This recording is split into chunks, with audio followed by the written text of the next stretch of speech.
Thought Power. By Sri Swami Sivananda. Publisher's note. The value of this great little work is evident even from a mere reading of its table of contents. It is a book of perennial interest and many-sided usefulness for self-culture, self-knowledge, acquisition of the power of personality and success in life.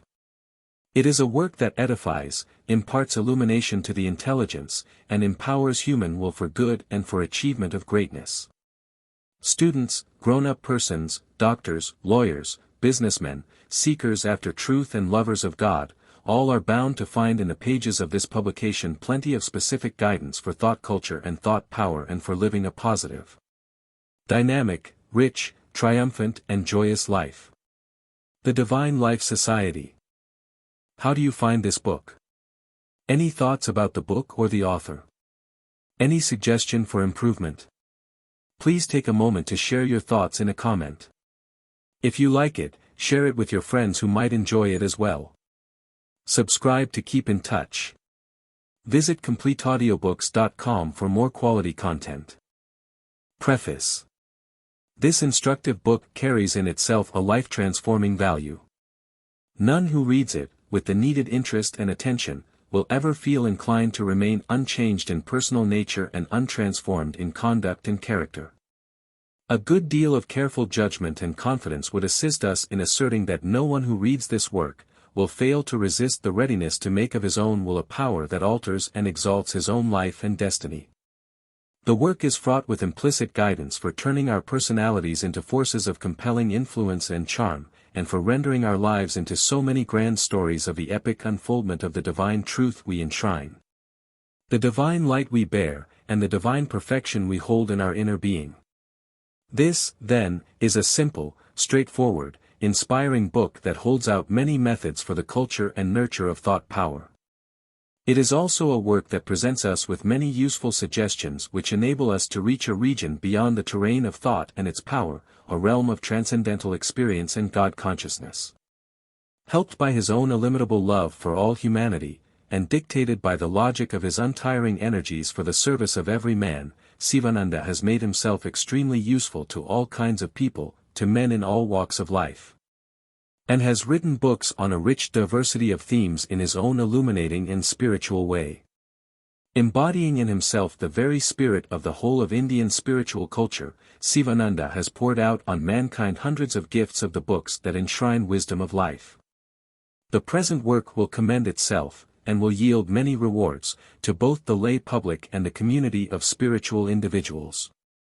It will be found very valuable more particularly by persons who, while not believing in any religion, not given over to love any God, not subscribing to any article of faith, are yet eager to live a life of power, purity, peace, prosperity, progress, happiness and fulfillment, right in the environs of their workaday world. Sivananda has attempted implicitly to present in this work, a dynamic knowledge of thought power at these three distinct fields. 1. The field of higher applied psychology. Here Sivananda speaks of thoughts as forces that chisel countenance, fashion character, change destiny, and make of life an all-round success. 2. The field of a full-fledged parapsychology. This field is covered by those widely scattered passages and chapters in this work, which throw illumination on the fact that human mind is the seat and center of a number of supernormal powers and factors. Sivananda urges the readers to tap these powers, and to make operative in their own outer life, the various higher faculties they command. 3. The field of transcendental realization. Wherever Sivananda prescribes a method for, or speaks of thought transcendence, he is attempting to lead us into the domains of divine realization in which thought ceases to be thought, and blazes into infinite consciousness. This work, then, represents Sivananda to the readers, in a way, as a practical psychologist, a physicist and chemist in the world of the phenomena of thought, a parapsychologist, a yogi, and thus helps them build their future, gain their success in life, and acquire the power to manipulate thought and wrest from it the extraordinary powers it holds. The book will also help them to attain refinement and culture by thought discipline, use their capacity for releasing wholesome, constructive and inspiring thought vibrations, obtained by accomplishing something great and grand, peace, happiness. And gain God realization, which is the meaning, aim, and ultimate destiny of all human life on earth. Chapter 1. Thought Power, its Physics and its Philosophy. Thought excels light in speed. While light travels at the rate of 186,000 miles per second, thoughts virtually travel in no time. Thought is finer than ether, the medium of electricity.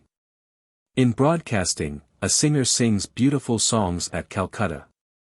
You can hear them nicely through the radio set in your own house at Delhi. All messages are received through the wireless. Even so, your mind is like a wireless machine. A saint with peace, poise, harmony and spiritual waves sends out into the world thoughts of harmony and peace. They travel with lightning speed in all directions and enter the minds of persons and produce in them also similar thoughts of harmony and peace. Whereas a worldly man whose mind is full of jealousy, revenge and hatred sends out discordant thoughts which enter the minds of thousands and stir in them similar thoughts of hatred and discord. The medium through which thoughts travel. If we throw a piece of stone in a tank or a pool of water, it will produce a succession of concentric waves traveling all around from the affected place. The light of a candle will similarly give rise to waves of ethereal vibrations traveling in all directions from the candle. In the same manner, when a thought, whether good or evil, crosses the mind of a person, it gives rise to vibrations in the manas or mental atmosphere, which travel far and wide in all directions. What is the possible medium through which thoughts can travel from one mind to another? The best possible explanation is that manas or mind substance fills all space like ether, and it serves as the vehicle for thoughts, as prana is the vehicle for feeling, as ether is the vehicle for heat, light and electricity, and as air is the vehicle for sound. The ether of space registers thoughts. You can move the world through thought force. Thought has great power. It can be transmitted from one man to another man. The powerful thoughts of great sages and rishis of yore are still recorded in the Akashic records. Yogins who have clairvoyant vision can perceive those thought images. They can read them. You are surrounded by an ocean of thought. You are floating in the ocean of thought. You are absorbing certain thoughts and repelling some in the thought world. Everyone has his own thought world. Thoughts are living things. Thoughts are living things. A thought is as much solid as a piece of stone. We may cease to be, but our thoughts can never die. Every change in thought is accompanied by vibration of its matter, mental. Thought as force needs a special kind of subtle matter in its working. The stronger the thoughts, the earlier the fructification. Thought is focused and given a particular direction, and, in the degree that thought is thus focused and given direction, it is effective in the work it is sent out to accomplish. Thoughts are finer forces. Thought is a finer force. This is supplied to us by food. If you read Kandogya Upanishad, the dialogue between Adalaka and Svetaketu, you will understand this point well. If the food is pure, thought also becomes pure. He who has pure thoughts speaks very powerfully and produces deep impression on the minds of the hearers by his speech. He influences thousands of persons through his pure thoughts. A pure thought is sharper than the edge of a razor. Entertain always pure, sublime thoughts. Thought culture is an exact science. Thoughts as wireless messages. Those who harbor thoughts of hatred, jealousy, revenge and malice are verily very dangerous persons. They cause unrest and ill will amongst men. Their thoughts and feelings are like wireless messages broadcast in ether, and are received by those whose minds respond to such vibrations. Thought moves with tremendous velocity. Those who entertain sublime and pious thoughts help others, who are in their vicinity and at a distance also. Thoughts are tremendous powers. Thought has got tremendous power. Thought can heal diseases. Thoughts can transform the mentality of persons. Thought can do anything. It can work wonders. The velocity of thought is unimaginable. Thought is a dynamic force. It is caused by the vibrations of psychic prana or sukshma prana on the mental substance. It is a force like gravitation, cohesion or repulsion. Thought travels or moves. Thought waves and thought transference. What is this world, after all? It is nothing but the materialization of the thought forms of Hiranyagarbha or God. You have got waves of heat and light and electricity in science. There are also thought waves in yoga. Thought has tremendous power. Everybody is experiencing the power of thought unconsciously to a greater or lesser degree. Great yogins like Jnanadev, Bhartrihari and Patanjali used to send and receive messages to and from distant persons through mind telepathy, mental radio, and thought transference. Telepathy was the first wireless telegraph and telephone service ever known to the world. Just as you take physical exercises, play games such as tennis and cricket in order to maintain physical health, you will have to maintain mental health by radiating the right thought waves, by taking sattvic food. Mental recreation of an innocent and harmless nature, change of mood, relaxation of mind by entertaining good, ennobling and sublime thoughts and by cultivating the habit of cheerfulness. Marvels of thought vibrations. Every thought that you send out is a vibration which never perishes. It goes on vibrating every particle of the universe, and if your thoughts are noble, holy and forcible, they set in vibration every sympathetic mind. Unconsciously all people who are like you take the thought you have projected and in accordance with the capacity that they have, they send out similar thoughts. The result is that, without your knowledge of the consequences of your own work, you will be setting in motion great forces which will work together and put down the lowly and mean thoughts generated by the selfish and the wicked. Diversity of thought vibrations. Every man has his own mental world, his own mode of thinking, his own ways of understanding things and his own ways of acting. Just as the face and voice of every man differ from those of another man, the mode of thinking and understanding also differs. That is the reason why misunderstanding easily occurs between friends. One is not able to understand rightly the views of another. Hence friction, rupture and quarrel occur within a minute even amongst fast friends. The friendship does not last long. One should be in tune with the mental vibrations or thought vibrations of another. Then only can one easily understand another. Lustful thoughts, thoughts of hatred, jealousy and selfishness produce distorted images in the mind and cause clouding of understanding, perversion of intellect, loss of memory and confusion in the mind. Conservation of thought energy. In physics you have the term power of orientation. Though the mass of energy is there, the current will not flow. It must be connected to the magnet and then the electric current will flow through the power of orientation. Even so, the mental energy which is dissipated and misdirected in various worthless worldly thoughts should be well directed in proper spiritual channels. Do not store in your brain useless information. Learn to unmind the mind. Unlearn whatever has been of no use to you. Then only can you fill your mind with divine thoughts. You will gain new mental strength as the dissipated mental rays are collected now. The cell theory and the thoughts. A cell is a mass of protoplasm with a nucleus. It is endowed with intelligence. Some cells secrete, while some cells excrete. The cells of the testes secrete semen, the cells of the kidneys excrete urine. Some cells act the part of a soldier. They defend the body from the inroads or attacks of foreign poisonous matter and germs. They digest and throw them out. Some cells carry food materials to the tissues and organs. The cells perform their work without your conscious volition. Their activities are controlled by the sympathetic nervous system. They are in direct communion with the mind in the brain. Every impulse of the mind, every thought, is conveyed to the cells. They are greatly influenced by the varying conditions or states of the mind. If there are confusion, depression and other negative emotions and thoughts in the mind, they are telegraphically transmitted through the nerves to every cell in the body. The soldier cells become panic-stricken. They are weakened. They are not able to perform their function properly. They become inefficient. Some people are extremely body-conscious, and possess no idea of the self. They live irregular, indisciplined lives and fill their stomachs with sweets, pastries, and so on.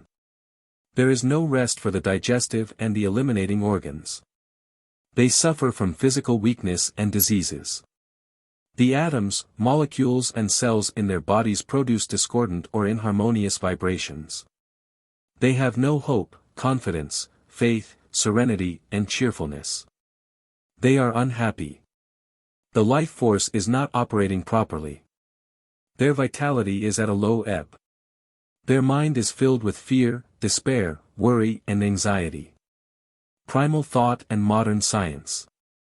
Thought is the greatest force on earth.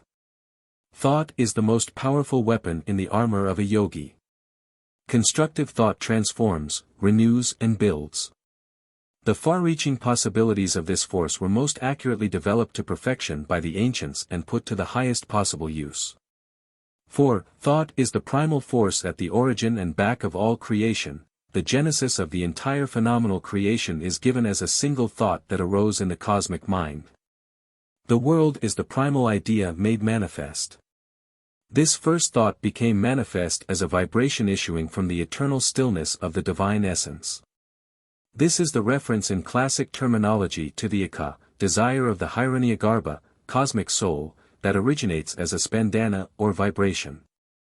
This vibration is nothing like the rapid oscillation to and fro of physical particles, but is something infinitely subtle, so subtle as to be even inconceivable to the normal mind. But this has made it clear that all forces are ultimately resolvable into a state of pure vibration. Modern science also has newly arrived at this conclusion after its prolonged researches in external physical nature. Radium and the rare yogi. Radium is a rare commodity. Yogins who have controlled their thoughts are also very rare in this world, like radium. Just as sweet perfume continuously emanates from an incense stick, so also divine perfume and divine effulgence, magnetic, Brahmic aura, radiate from a yogi who has controlled his thoughts and who is constantly dwelling on Brahman or the infinite. The effulgence and perfume of his face is Brahmavarchas. When you hold in your hand a bouquet made of jasmine, rose and champaka flowers, the sweet perfume pervades the whole hall and tickles all alike. Even so the perfume or fame and reputation, yasas and kirti, of a yogi who has controlled his thought spreads far and wide. He becomes a cosmic force. Thought, its weight, size and shape. Every thought has got weight, shape, size, form, color, quality and power. A yogi can see all these thoughts directly with his inner yogic eye. Thoughts are like things. Just as you hand over an orange to your friend and take it back, so also you can give a useful, powerful thought to your friend and also take it back. Thought is a great force, it moves, it creates. You can work wonders with the power of thought. You must know the right technique of handling and manipulating a thought. Thought, its form, its name and color. Suppose your mind is rendered perfectly calm, entirely without thoughts. Nevertheless, as soon as thought begins to rise, it will immediately take name and form. Every thought has a certain name and a certain form. Thus you find that every idea that man has or can have, must be connected with a certain word as its counterpart. Form is the grosser and name the finer state of a single manifesting power called thought. But these three are one. Wherever there is one, the other two also are there. Wherever name is, there are form and thought. A spiritual thought has yellow color. A thought charged with anger and hatred is of a dark red color. A selfish thought has a brown color and so on. Thought, its power, workings and uses. Thought is a vital, living dynamic power, the most vital, subtle and irresistible force existing in the universe. Through the instrumentality of thought you acquire creative power. Thought passes from one man to another. It influences people. A man of powerful thought can influence readily people of weak thoughts. There are nowadays numerous books on thought culture, thought power, thought dynamics. A study of them will give you a comprehensive understanding of thought, its power, its workings and usefulness. We live in a boundless world of thoughts. Thought alone is the whole world, the great pains, the old age, death and the great sin, earth, water, fire, air, ether. Thought binds a man. He who has controlled his thoughts, is a veritable god on this earth. You live in a world of thoughts. First is thought. Then there is the expression of that thought through the organ of speech. Thought and language are intimately connected. Thoughts of anger, bitterness, and malice injure others. If the mind which is the cause of all thoughts vanishes, the external objects will disappear. Thoughts are things. Sound, touch, form, taste and odor, the five sheaths, the waking, the dreaming and deep sleep states, all these are the products of mind. Sankalpa, passion, anger, bondage, time, know them to be the result of mind. Mind is the king of the indriyas or senses. Thought is the root of all mental process. The thoughts that we perceive all round us are only the mind in form or substance. Thought creates, thought destroys. Bitterness and sweetness do not lie in the objects, but they are in the mind, in the subject, in thinking.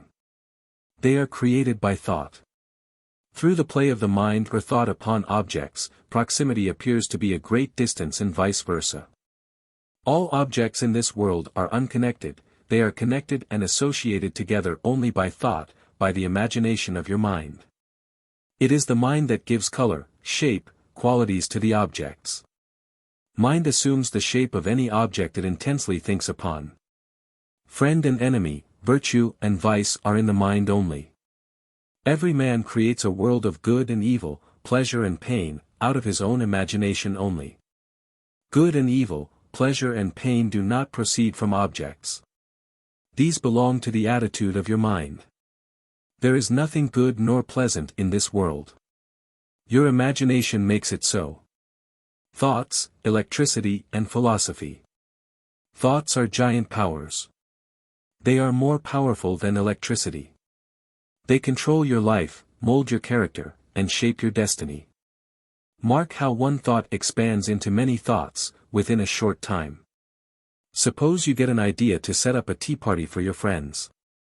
The one thought of tea invites instantaneously the thoughts of sugar, milk, teacups, tables, chairs, tablecloth, napkins, spoons, cakes, biscuits, etc.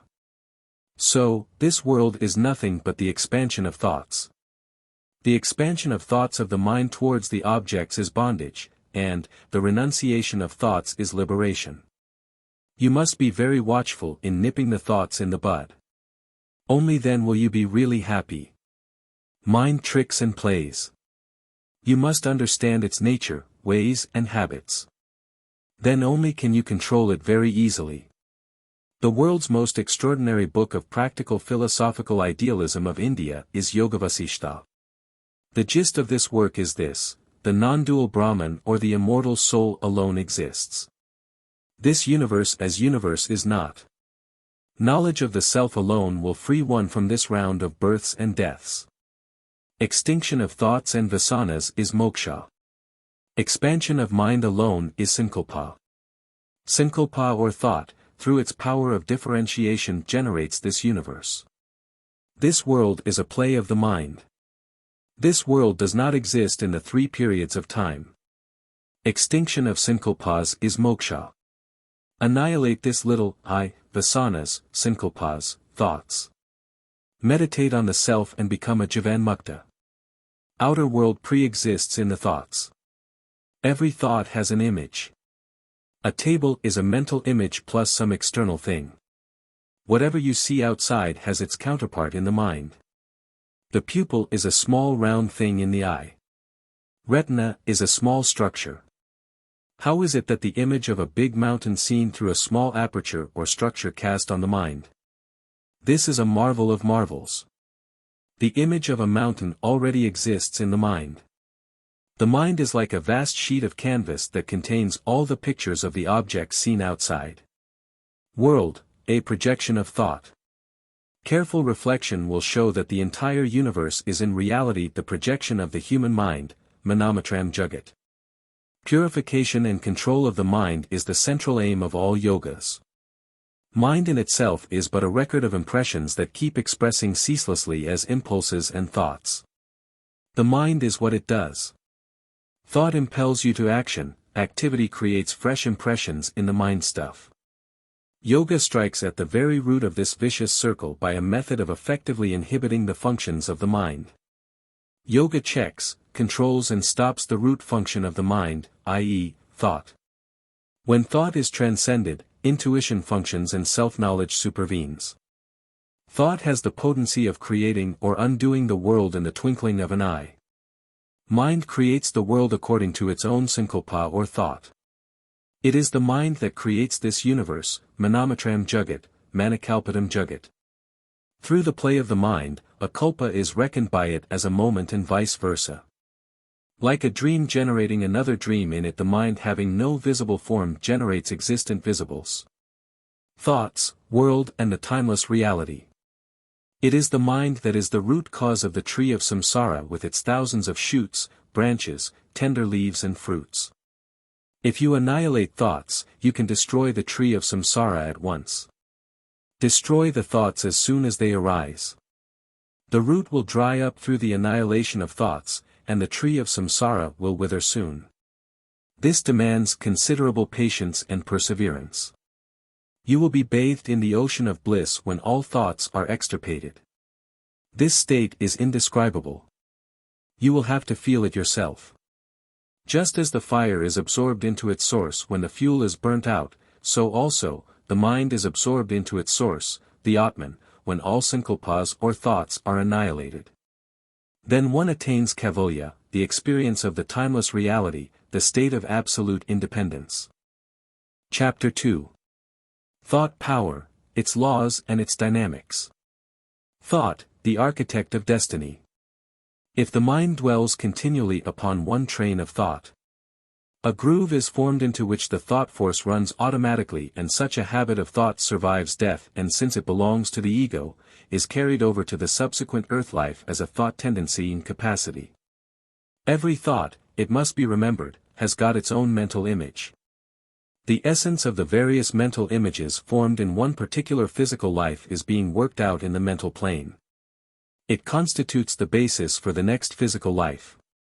Just as a new physical body is formed in every birth, so also a new mind and a new buddhi are formed in every birth. Not easy is the act of explaining the detailed workings of thought and destiny. Every karma produces twofold effect, one on the individual mind and the other on the world. Man makes the circumstances of his future life by the effect of his actions upon others. Every action has a past which leads up to it. Every action has a future which proceeds from it. An action implies a desire which prompted it and a thought which shaped it. Each thought is a link in an endless chain of causes and effects, each effect becoming a cause and each cause having been an effect, and each link in the endless chain is welded out of three components: desire, thought and activity. A desire stimulates a thought embodies itself as an act. Act constitutes the web of destiny. Selfish coveting of the possessions of others, though never carried out into active cheating in the present, makes one a thief in a later earth life, while hatred and revenge secretly cherished are the seeds from which the murderer springs. So again, unselfish loving yields as harvest the philanthropist and the saint, and every thought of compassion helps to build the tender and pitiful nature which belongs to one who is a friend to all creatures. Sage Vasishtha asks Rama to do Purushartha, or show the prowess of self-exertion. Do not yield to fatalism. It will induce inertia and laziness. Recognize the great powers of thought. Exert. By right thinking make for yourself a great destiny. Prarabdha is Purushartha of last birth. You sow an action and reap a habit sown results in character. You sow a character and reap a destiny. Man is the master of his own destiny. You yourself make, by the power of your thought, your destiny. You can undo it if you like. All faculties, energies and powers are latent in you. Unfold them, and become free and great. Thoughts chisel your countenance. Your face is like a gramophone record or plate. Whatever you think is at once written on your face. Every vicious thought serves as a chisel or needle to write down the thoughts on your countenance. Your faces are covered with the scars and wounds which are made by the vicious thoughts of hatred, anger, lust, jealousy, revenge, etc. From the nature of the scar on your face, we can at once read your state of mind. We can at once diagnose the disease of your mind. He who thinks that he can hide his thoughts is a dunce of the first water. His position is like that of the ostrich which, when chased by the hunters, hides its head underneath the sand and imagines that it cannot be seen by anyone. Face is the index of the mind. Face is the mold of the mind. Every thought cuts a groove in the face. A divine thought brightens the face. An evil thought darkens the face. Continued divine thoughts increase the aura or halo. Continued evil thoughts increase the depth of dark impressions, just as the continued striking of a vessel against the edge of a well while drawing water makes deeper and deeper hollow on the vessel. The facial expression truly advertises the inner state of the mind or the true contents of the mind. The face is like an advertisement board wherein is advertised what is going inside the mind. Your thoughts, sentiments, modes and emotions produce their strong impressions on the face. In your face, you can hardly hide your thoughts. You may wrongly think that you have kept up your thoughts in secret. The thoughts of lust, greed, jealousy, anger, revenge, hatred, etc., at once produce their deep impressions on your face. The face is a faithful recorder and a sensitive registering apparatus to register and record all the thoughts that are in your mind. The face is a polished mirror to indicate the nature of the mind and its contents at a particular time. Thoughts feature the physical expressions. Mind is the subtle form of this physical body. The physical body is the outward manifestation of the thoughts. So when the mind is wrought, the body is wrought too. As a man of rough appearance generally cannot invoke love and mercy of others, so a rough-minded man cannot invoke love and mercy of anybody. Mind very conspicuously reflects on the face its various states which a man of intelligence can very easily read. The body follows the mind. If the mind thinks of falling from a height, the body prepares itself immediately and shows external signs. Fear, anxiety, grief, cheerfulness, hilarity, anger, all produce their various impressions on the face. Your eyes betray your thoughts. The eyes which represent the windows of the soul bespeak of the condition and state of the mind. There is a telegraphic instrument in the eyes to transmit the messages or thoughts of treachery, depression, gloom, hatred, cheerfulness, peace, harmony, health, power, strength and beauty. If you have the faculty to read the eyes of others, you can read the mind at once. You can read the uppermost thought or dominant thought of a man if you are careful to mark the signs in his face, conversation and behavior. It needs a little pluck, acumen, training, intelligence and experience. Negative thoughts poison life. Thoughts of worry and thoughts of fear are fearful forces within us. They poison the very sources of life and destroy the harmony, the running efficiency, the vitality and vigor. While the opposite thoughts of cheerfulness, joy and courage, heal, soothe, instead of irritating, and immensely augment efficiency and multiply the mental powers. Be always cheerful. Smile. Laugh. Psychophysical imbalances. Thought exerts its influence over the body. Grief in the mind weakens the body. Body influences the mind also in its turn. A healthy body makes the mind healthy. If the body is sick, the mind also becomes sick. If the body is strong and healthy, the mind also becomes healthy and strong. Violent fits of hot temper do serious damage to the brain cells, throw poisonous chemical products into the blood, produce general shock and depression and suppress the secretion of gastric juice. Bile and other digestive juices in the alimentary canal, drain away your energy, vitality, induce premature old age and shorten life. When you are angry, the mind becomes disturbed. Similarly, when the mind is disturbed, the body also becomes disturbed. The whole nervous system is agitated. You become enervated. Control anger by love. Anger is a powerful energy that is uncontrollable by practical vyavaharic buddhi, but controllable by pure reason, Sattvic Buddhi, or Viveka Vikra. The creative powers of thought. Thought creates the world. Thought brings things into existence. Thoughts develop the desires and excite the passions. So, the contrary thoughts of killing the desires and passions will counteract the former idea of satisfying the desires. So when a person is impressed with this, a contrary thought will help him to destroy his desires and passions. Think of a person as a good friend of yours and there the thing is created as a reality. Think of him as your foe, then also the mind perfects the thought into an actuality. He who knows the workings of the mind and has controlled it by practice is really happy. Similar thoughts attract each other. In the thought world also, the great law, like attracts like, operates. People of similar thoughts are attracted towards each other. That is the reason why the maxims run as follows: birds of the same feather flock together, a man is known by the company he keeps. A doctor is drawn towards a doctor. A poet has attraction for another poet. A songster loves another songster. A philosopher likes another philosopher. A vagabond likes a vagabond. The mind has got a drawing power. You are continually attracting towards you, from both the seen and the unseen sides of life forces, thoughts, influences and conditions most akin to those of your own thoughts and lines. In the realm of thought, people of similar thoughts are attracted to one another.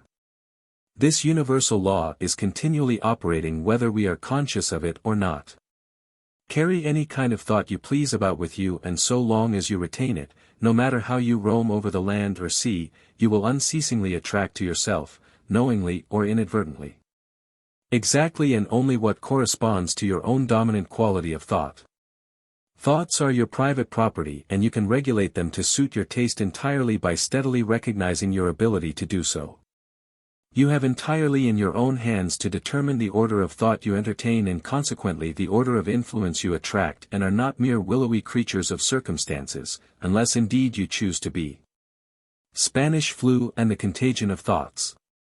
Mental actions are real actions. Thought is the real action, it is a dynamic force. It may be remembered, thought is very contagious, nay, more contagious than the Spanish flu. A sympathetic thought in you raises a sympathetic thought in others with whom you come in contact. A thought of anger produces a similar vibration in those who surround an angry man. It leaves the brain of one man and enters the brains of others who live at a long distance and excites them. A cheerful thought in you produces cheerful thoughts in others. You are filled with joy and intense delight when you see a batch of hilarious children playing mirthfully and dancing in joy. A thought of joy in us creates sympathetically a thought of joy in others. So do sublime elevating thoughts. Keep a good and honest man in the company of a thief. He will begin to steal. Keep a sober man in the company of a drunkard. He will begin to drink. Thought is very contagious. The application of a psychological law. Keep the heart young. Do not think, I have become old. To think, I have become old, is a bad habit. Do not entertain this thought. At 60, think, I am 16. As you think, so you become. This is a great psychological law. As a man thinketh, so he becometh. This is a great truth or truism. Think, I am strong, strong you become. Think, I am weak, weak you become. Think, I am a fool, fool you become. Think, I am a sage or God you become. Thought alone shapes and molds a man. Man lives always in a world of thoughts. Every man has his own thought world. Imagination works wonders. Thought has tremendous force. Thought, as already said, is a solid thing. Your present is the result of your past thoughts and your future will be according to your present thoughts.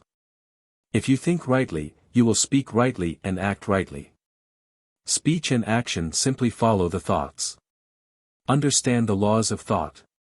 Every man should have a comprehensive understanding of the laws of thought and their operations. Then alone can one live in this world smoothly and happily. He can utilize the helping forces to serve his ends in the best possible manner. He can neutralize the hostile forces or antagonistic currents. Just as the fish swims against the current, so also he will be able to go against the hostile currents by adjusting himself properly and safeguarding through suitable precautionary methods. Otherwise he becomes a slave. He is tossed about hither and thither helplessly by various currents. He is drifted like a wooden plank in a river. He is very miserable and unhappy always, although he is wealthy and possesses everything. The captain of a steamer who has mariner's compass, who has knowledge of the sea, the roots and the oceanic currents can sail smoothly. Otherwise his steamer will be drifted here and there helplessly and wrecked by dashing against some icebergs or rocks. Likewise, a wise sailor in the ocean of this life who has a detailed knowledge of the laws of thought and nature can sail smoothly and reach the goal of his life positively. Understanding the laws of thought, you can mold or shape your character in any way you like. The common saying, "As a man thinketh so he becometh," is one of the great laws of thought. Think you are pure, pure you will become. Think you are noble, noble you will become. Become an embodiment of good nature. Think good of all. Do always good actions. Serve, love, give. Make others happy. Live to serve others. Then you will reap happiness. You will get favorable circumstances or opportunities and environments. If you hurt others, if you do scandal-mongering, mischief-mongering, backbiting, tale-bearing, if you exploit others, if you acquire the property of others by foul means, if you do any action that can give pain to others, you will reap pain. You will get unfavorable circumstances or opportunities and environments. This is the law of thought and nature. Just as you can build your good or bad character by sublime or base thinking, so also you can shape your favorable or unfavorable circumstances by doing good or bad actions. A man of discrimination is always careful, vigilant and circumspect. He always watches carefully his thoughts. He introspects. He knows what is going on in his mental factory, what vritti or guna is prevailing at a particular time. He never allows any evil thought to enter the gates of his mental factory. He at once nips them in the bud. By his good thinking, by watching the nature of his thoughts, by introspection, by active noble thinking, the man of discrimination builds his noble character, forms his high destiny. He is careful in his speeches. He speaks little. He speaks sweet loving words. He never utters any kind of harsh words that can affect the feelings of others. He develops patience, mercy and universal love. He tries to speak truth. Thus he puts a check on the vakindriya and the impulses of speech. He uses measured words. He writes measured lines. This produces deeply profound and favorable impression on the minds of the people. He practices ahimsa and brahmacharya in thought, word and deed. He practices saucha and arjava, straightforwardness. He tries to keep up balance of mind and to be always cheerful. He keeps up sadabhava. He tries these three kinds of tapas, physical, verbal and mental, and controls his actions. He cannot think any evil. He cannot do any evil action. He prepares himself to get always favorable circumstances. He who spreads happiness will always get such favorable circumstances as can bring him happiness. He who spreads pain to others will, doubtless, get according to the law of thought such unfavorable circumstances as can bring him misery and pain. Therefore, man creates his own character and circumstances, by the manner of his own thinking. Bad character can be transmuted into good one, by good thoughts, and unfavorable circumstances can be changed into favorable circumstances by doing good actions. The laws implied in higher thoughts. As you think, so you become. As are your thoughts, so must be your life. Improve your thinking. Better thoughts bring better actions. Mere thinking of the objects of this world is pain. Bondage is caused by the very act of thought. Pure thought is a mightier force than electricity. The mind which is attracted by objects of sense, tends to bondage, while that which is not so attracted tends to emancipation. Mind is a dacoit. Slay this mind dacoit. You will be happy and free forever. Manifest all your strength in the task of conquering your mind. This is true manliness or purushartha. Self-denial is a means to the purification and refinement of mind.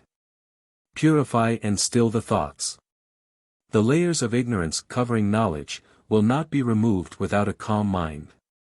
The subtle part of food forms the mind. Mind is manufactured out of food.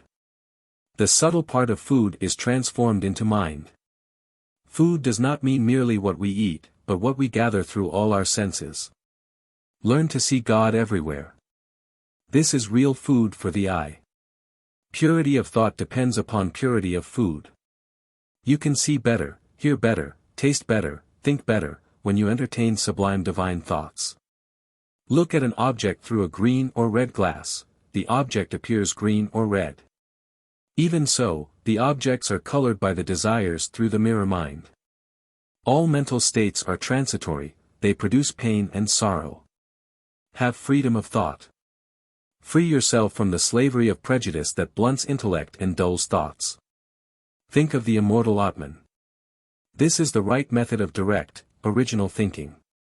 The Atman reveals itself after the purification of thoughts. When the mind is serene without any want, without any motive, without any craving or desire or thought, without any compulsion, without hope, then the Supreme Atman shines. There is the experience of bliss.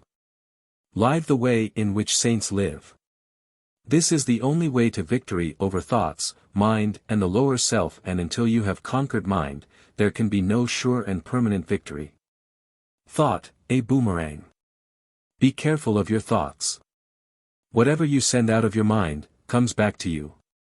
Every thought you think, is a boomerang. If you hate another, hate will come back to you. If you love others, love will come back to you. An evil thought is thrice cursed. First, it harms the thinker by doing injury to his mental body. Secondly, it harms the person who is its object. Lastly, it harms all mankind by vitiating the whole mental atmosphere. Every evil thought is as a sword drawn on the person to whom it is directed. If you entertain thoughts of hatred, you are really a murderer of that man against whom you foster thoughts of hatred. You are your own suicide, because these thoughts rebound upon you only. A mind tenanted by evil thoughts acts as a magnet to attract like thoughts from others and thus intensifies the original evil. Evil thoughts thrown into the mental atmosphere poison receptive minds. To dwell on an evil thought gradually deprives it of its repulsiveness and impels the thinker to perform an action which embodies it. Thoughts and the waves of the sea. Thoughts are like the waves of an ocean. They are countless. You may become desperate in the beginning of your attempt to conquer them. Some thoughts will subside while some other thoughts will gush out like a stream. The same old thoughts that were once suppressed may again show their faces after some time. Never become despondent at any stage of practice. You will surely get inner spiritual strength. You are bound to succeed in the end. All the yogins of your had to encounter the same difficulties that you are experiencing now. The process of destruction of mental modifications is difficult and long. All thoughts cannot be destroyed in a day or two. You should not give up the practice of destroying the thoughts in the middle when you come across some difficulties or stumbling blocks. Your first attempt should be to reduce your wants and desires. Reduce your wants and desires. Then, the thoughts will decrease by themselves. Gradually all thoughts will be extirpated. Color and influence of saintly thoughts. The Buddha declared, all that we are is made up of our thoughts. It is our thoughts that cause the round of births. So, we should always strive to purify our thoughts. When we go and sit near a sage, we feel a unique calmness, but if we are in the company of a bad and selfish person, we feel uneasy. It is because the vibrations of peace and calmness emanate from the aura of the sage, whereas from the aura of the selfish person emanate vibrations of evil and selfish thoughts. The second effect of thought is the creation of a definite form. The quality and the nature of a thought determine the color and the clearness of that thought form. A thought form is a living entity and it has a strong tendency to carry out the intention of the thinker. Blue thought forms denote devotion. The thought form of self-renunciation is of the loveliest pale azure with a white light shining through it.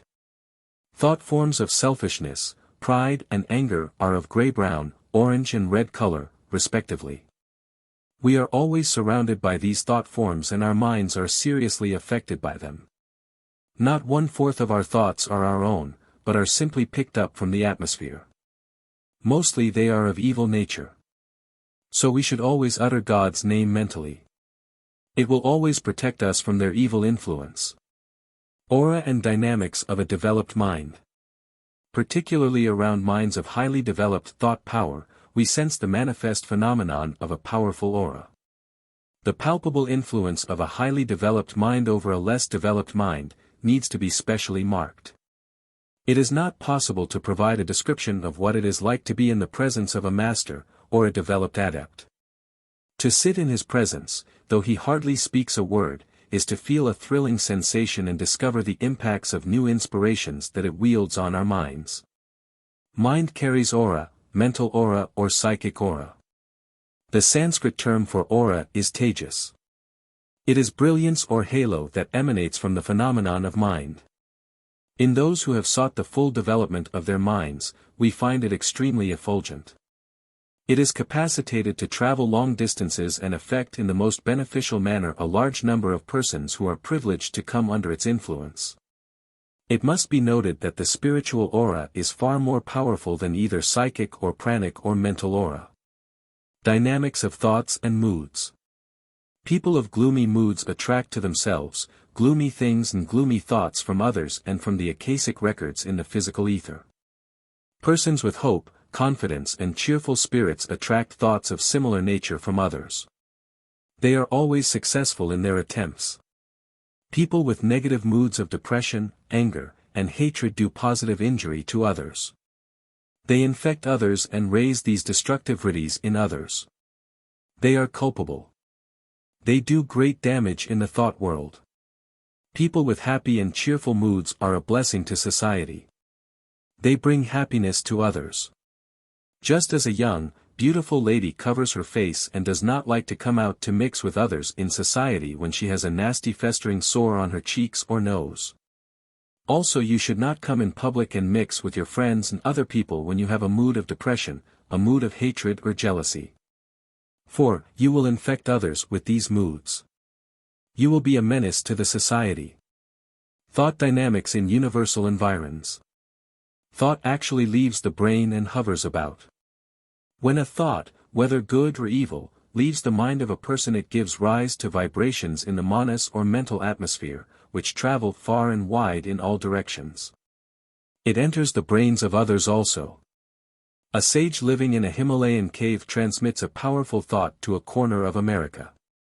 He who tries to purify himself in a cave, really purifies the world, helps the world at large. Nobody can prevent his pure thoughts coming out and passing on to those others that really want them. Just as the sun goes on continuously converting into vapor every drop of water that is on the surface of the earth and just as all the vapor thus rising up gathers together in the form of clouds.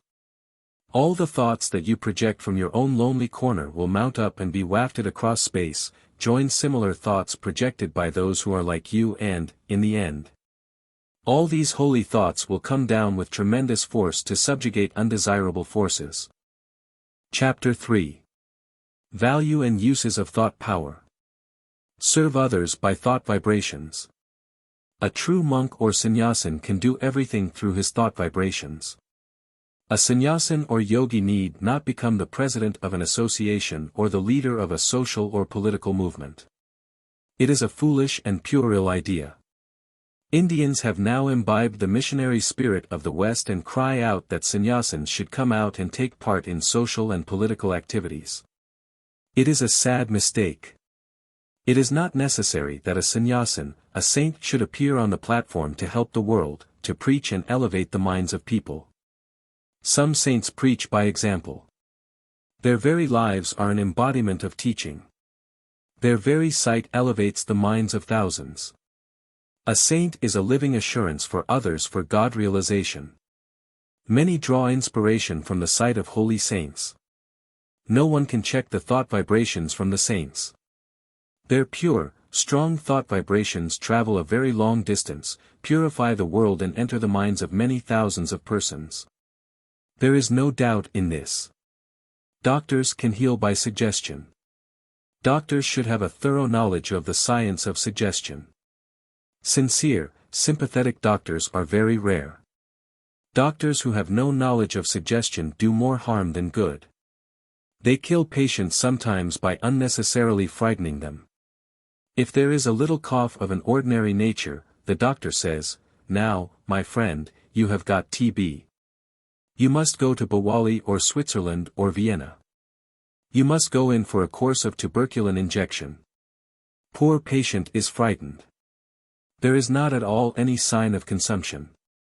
The case is an ordinary one. It is simple catarrh of the chest from exposure to chills. The patient actually develops phthisis by fright and worry owing to the wrong destructive suggestion of the doctor. The doctor ought to have told him, "Oh, it is nothing. It is simple cold. You will be all right by tomorrow. Take a purgative and inhale a little oil of eucalyptus. Adjust your diet. It is better you fast today." Such doctor is God himself. He must be adored. A doctor may say now, "Well, sir, if I say so, I will lose my practice. I cannot pull on in this world." This is a mistake. Truth always gains victory. People will run to you as you are sympathetic and kind. You will have a roaring practice. There is healing by suggestion. This is a drugless treatment. This is suggestive therapeutics. By good and powerful suggestion, you can cure any disease. You will have to learn this science and practice it. All doctors of homeopathic, allopathic, Ayurvedic and Unani systems should know this science. They can combine this system along with their own systems. They will have a roaring practice by this happy combination. Yogins preach by thought transference. Through their spiritual vibrations and magnetic aura, the unknown real yogins help the world more than the yogins of the platform. Preaching from the pulpits and platforms belongs to men of second-grade spirituality, who have no knowledge and never put to use the supernormal faculties and powers latent in them. Great adepts and Mahatmas transmit their message through telepathy to deserving aspirants in different corners of the world. Means of communication that are supernormal to us are quite normal to a yogi. Influence others by thought. You can influence another man without any audible language. What is wanted is concentration of thought that is directed by the will. This is telepathy. Here is an exercise for your practice in telepathy. Think of your friend or cousin who is living in a distant land. Bring a clear-cut image of his face to your mind. If you have his photo, look at it and speak to it audibly. When you retire to bed, think of the picture with intense concentration. He will write to you the desired letter the following day or so. Try this yourself. Do not doubt. You will be quite surprised. You will get success and firm conviction in the science of telepathy. Sometimes, when you are writing something or reading a newspaper, suddenly you get a message from someone near and dear to you. You think of him suddenly. He has sent a message to you. He has thought of you seriously. Thought vibrations travel faster than light or electricity. In such instances, the subconscious mind receives the messages or impressions and transmits the same to the conscious mind. Varied utility of thought power. The science of thought power is very interesting and subtle. This thought world is more real relatively than this physical universe. The power of thought is very great. Every thought of yours has a literal value to you in every possible way. The strength of your body, the strength of your mind, your success in life and the pleasures you give to others by your company, all depend on the nature and quality of your thoughts. You must know thought culture, and develop thought power. Powers of thought, their value. If you have a comprehensive understanding of the workings of the thought vibrations, if you know the technique of controlling the thoughts, If you know the method of transmitting beneficial thoughts to others at a distance by forming clear-cut well-defined powerful thought waves, you can use this thought power 1,000-fold more effectively. Thought works wonders. A wrong thought binds. A right thought liberates. Therefore, think rightly and attain freedom. Unfold the occult powers hidden within you by understanding and realizing the powers of the mind. Close your eyes. Slowly concentrate.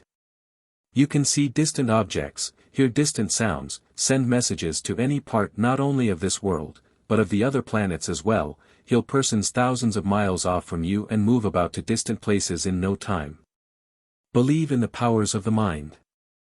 Interest, attention, will, faith and concentration will bring the desired fruit. Remember that mind is born of the Atman through his Maya or illusory power. Thoughts accomplish many a mission.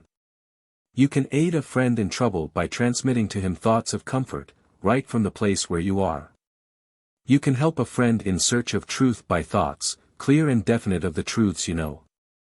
You can send into the mental atmosphere thoughts which will raise, purify and inspire all who are sensible to them. If you send out a loving, helpful thought to another man, it leaves your brain, goes directly to that man, raises a similar thought of love in his mind and returns back to you with redoubled force. If you send out a thought of hatred to another man, it hurts that man and hurts you also by turning back to you with redoubled force. Therefore, understand the laws of thought, raise only thoughts of mercy, love and kindness from your mind and be happy always. When you send out a useful thought to help others, it must have a definite, positive purpose and aim. Then only it will bring out the desired effect. Then only that thought will accomplish a definite work. Power of thoughts that prompt. Gain a clear understanding of suggestions and their effects upon the mind. You should be careful in the use of suggestions. Never give wrong suggestion which will have destructive results to anybody. You will be doing a great harm and a disservice to him. Think well before you speak. Teachers and professors should have a thorough knowledge of the science of suggestion and autosuggestion. They can educate and elevate students in an efficient manner. In southern India, when children cry out in houses, parents frighten them by saying, "Look here, Balu. Irendakanan, the two-eyed man, has come. Keep quiet, or I will hand you over to this man. Puchandi, or ghost, has come," and suggestions of this sort are very destructive. The child becomes timid. The minds of children are elastic, tender and pliable. Samskaras are indelibly impressed at this age. Changing or obliterating the samskaras becomes impossible when they grow. When the child grows into a man, he manifests timidity. Parents should infuse courage into the minds of their children. They should say, "Here is a lion. See the lion in this picture. Roar like a lion. Be courageous. See the picture of Shivaji, Arjuna or Clive. Become chivalrous." In the West, teachers show the pictures of battlefields to children and say, "Look here, James. See this picture of Napoleon. Look at his chivalry. Won't you like to become a commander-in-chief of the army or a brigadier general?" They infuse courage into the minds of children from their very childhood. When they grow, these samskaras get strengthened by additional external stimuli. Practice thought transference. Practice telepathy in the beginning from a short distance. It is better to practice at night, to start with. Ask your friend to have the receptive attitude and concentration at 10 o'clock. Ask him to sit on Vajrasana or Padmasana with closed eyes in a dark room. Try to send your message exactly at the appointed time. Concentrate on the thoughts that you want to send. Will strongly now. The thoughts will leave your brain and enter the brain of your friend. There may be some mistakes in the beginning here and there. When you advance in practice and know the technique well, you will always be correct in sending and receiving messages. Later on, you will be able to forward messages to different corners of the world. Thought waves vary in intensity and force. The sender and receiver should practice great and intense concentration. Then there will be force in sending the messages, clarity and accuracy in receiving the messages. Practice in the beginning telepathy from one room to the next room in the same house. This science is very pleasant and interesting. It needs patient practice. Brahmacharya is very essential. Parapsychology and subconscious thoughts. Even as the sacred Ganga takes its origin in Gangotri, Himalayas, and runs perennially towards Ganga Sagar. The thought currents take their origin from the bed of samskaras, impressions, in the inner layers of the mind, wherein are embedded the vasanas or latent subtle desires, and flow incessantly towards the objects both in waking state and in dreaming state.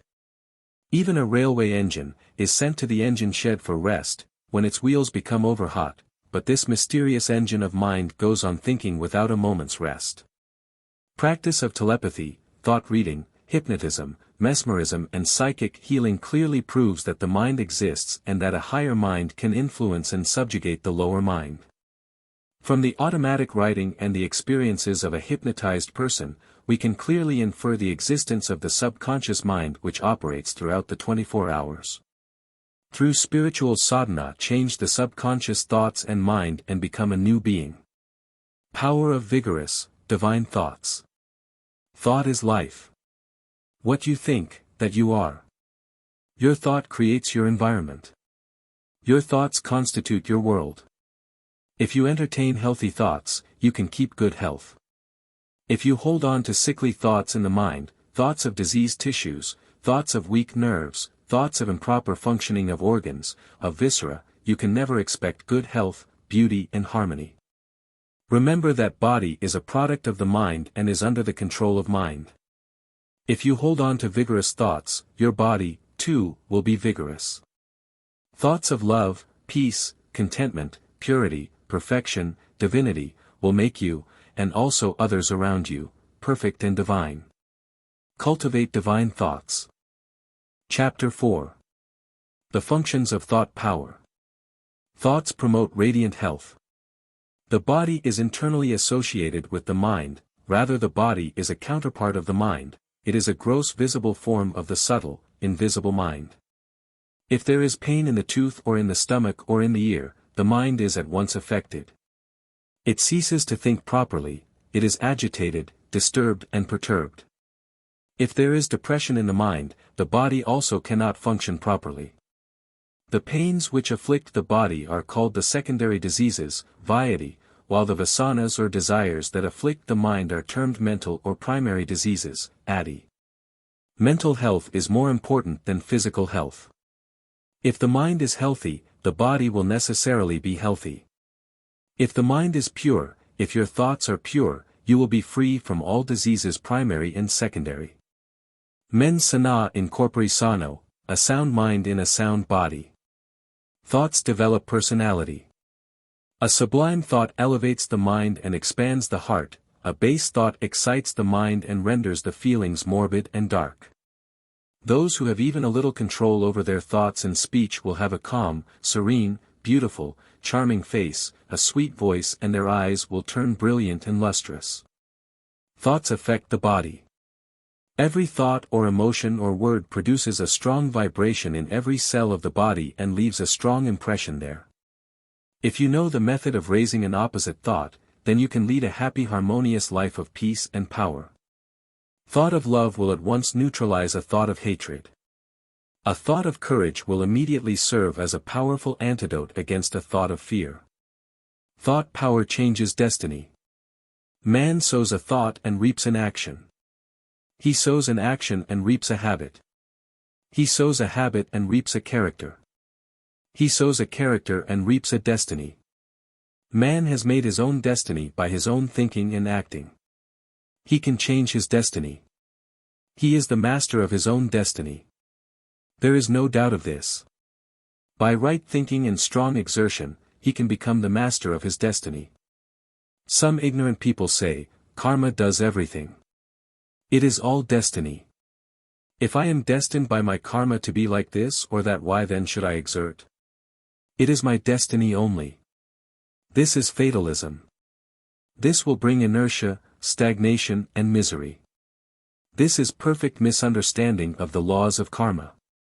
This is a fallacious argument. An intelligent man will certainly not put such a question. You have made your own destiny from within by your thoughts and actions. You have a free will to choose now. You have got Svatantrata in action.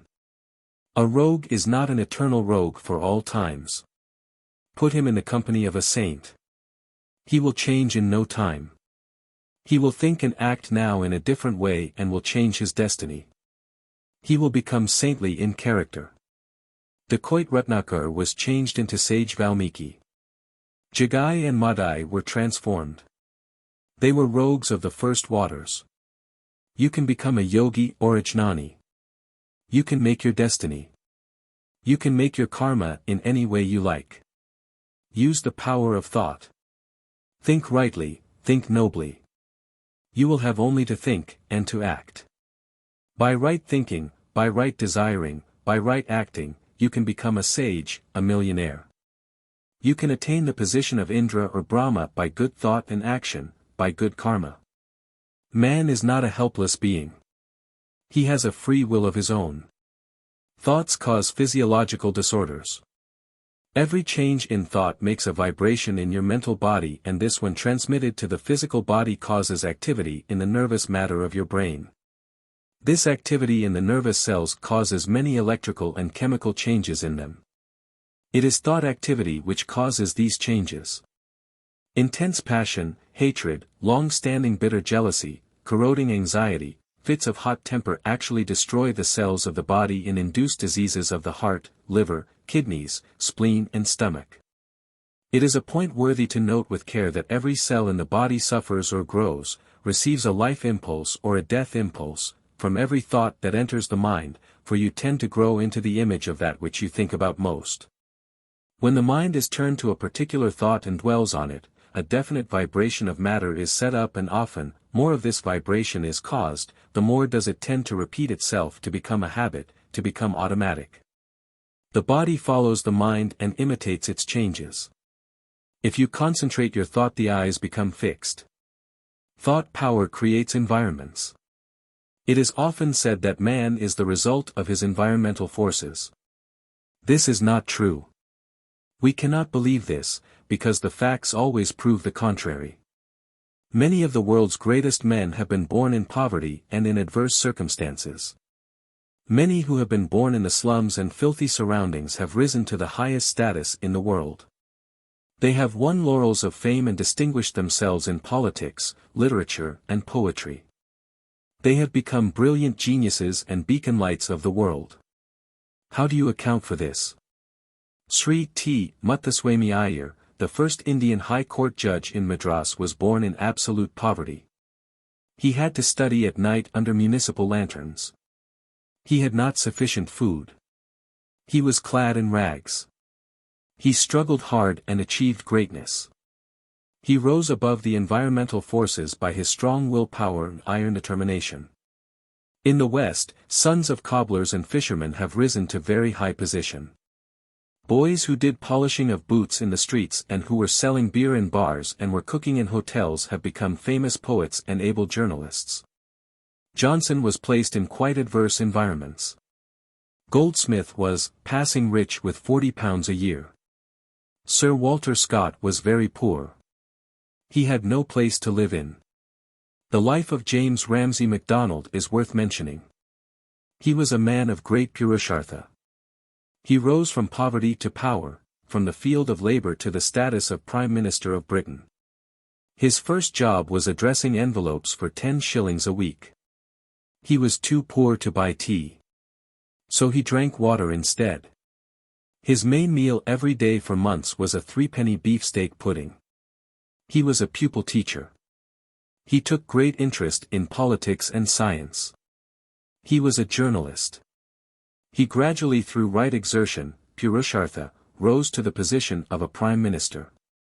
Sri Sankaracharya, the exponent of Advaita philosophy, a spiritual giant and a brilliant genius, was born in poor, unfavorable environments and circumstances.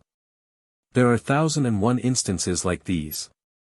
It is quite obvious therefore, that unfavorable environments cannot annihilate the potential greatness and excellence of the future geniuses, and that one can outgrow environments by diligent application, patience, perseverance, truthfulness, honesty, integrity, sincerity of purpose, iron will and strong determination. Every man is born with his samskaras. The mind is not a tabula rasa or a blank sheet of paper. It contains the impressions of thoughts and actions of the previous births. Samskaras are the latent potentialities. These good samskaras are valuable assets for man. Even though he is placed in unfavorable environments, these samskaras give him protection from extraneous, undesirable, hostile influences. They help his growth and evolution. Miss not any opportunity. Avail yourself of all opportunities. Every opportunity is meant for your uplift and development. If you see a sick man lying down on the roadside in a helpless condition, take him on your shoulders or vehicle to the nearest hospital. Nurse him. Give him hot milk or tea or coffee. Shampoo his legs with divine bhava. Feel the all-pervading, all-permeating, interpenetrating indwelling God in him. See divinity in the glow in his eyes, in his cry, in his breath, in his pulsation and motion of his lungs. God has given this opportunity for you to develop mercy and love, to purify your heart and to remove grina, hatred and jealousy. Sometimes if you are very timid, God will place you in such circumstances wherein you will be forced to exhibit courage and presence of mind by risking your life.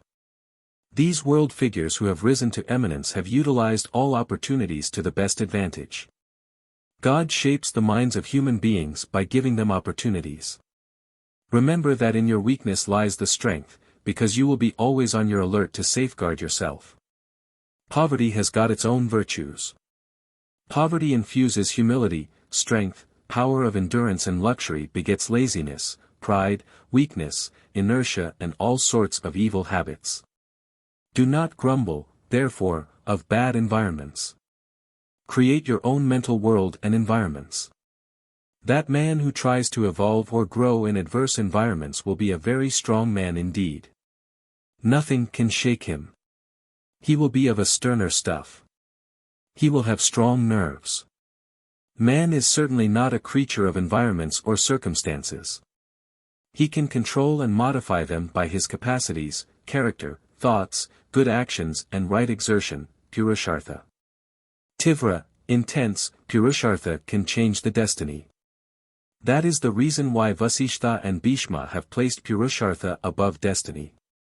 Therefore, dear brothers, exert. Conquer nature and rejoice in the eternal Satchidananda Atman.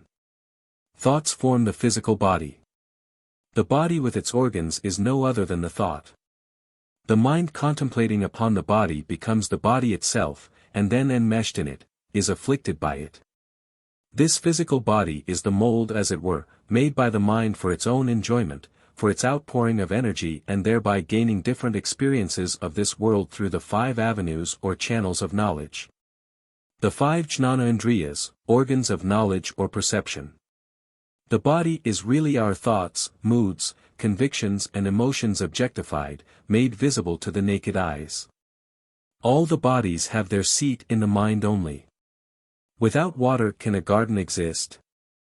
It is the mind which transacts all business and is the highest of bodies. Should this gross body be dissolved, the mind will assume fresh bodies to its liking very quickly. Should the mind be paralyzed, then the body will not evince our intelligence. With the majority of mankind, the thought is greatly under the control of the body. Their minds being very little developed, they live in Annamaya Kosa, mostly. Develop the Vijnanamaya Kosa and through Vijnanamaya Kosa, Buddhi, control the Manomaya Kosa, mind. The erroneous thought that you are the body is the root of all evils. Through wrong thinking you identify yourself with the body. Dehadhyasa arises. You are attached to the body. This is abhimana. Then mamata, mine-ness, arises. You identify yourself with your wife, children, house, etc. It is identification or attachment that brings about bondage, misery, and pain. Chapter 5. The development of thought power. Acquisition of thought power by moral purity. A man who speaks the truth and has moral purity has always powerful thoughts. One who has controlled anger by long practice has tremendous thought power. If a yogi whose thought is very powerful speaks one word, it will produce tremendous impression on the minds of others. Virtues like truthfulness, earnestness and industry are the best sources of mental power. Purity leads to wisdom and immortality. Purity is of two kinds, internal or mental and external or physical. Mental purity is more important. Physical purity is also needed. With the establishment of internal mental purity, cheerfulness of mind, one-pointed mind, conquest of indriyas and fitness for the realization of the self are obtained. Thought power by concentration. There is no limit to the power of human thought. The more concentrated the human mind is, the more power is brought to bear on one point. The rays of the mind are scattered in the case of the worldly-minded persons. There is dissipation of mental energy in various directions. For purposes of concentration, these scattered rays have to be gathered by the practice of concentration, and then the mind must be made to turn towards God. Cultivate attention, you will have good concentration. A serene mind is fit for concentration. Keep the mind serene. Be cheerful always. Then alone can you concentrate. Be regular in your concentration. Sit in the same place, at the same time, 4 a.m. Celibacy, pranayama, reduction of wants and activities, dispassion, silence, seclusion, discipline of the senses, japa, control of anger, giving up reading novels, newspapers and visiting cinemas are all aids to concentration.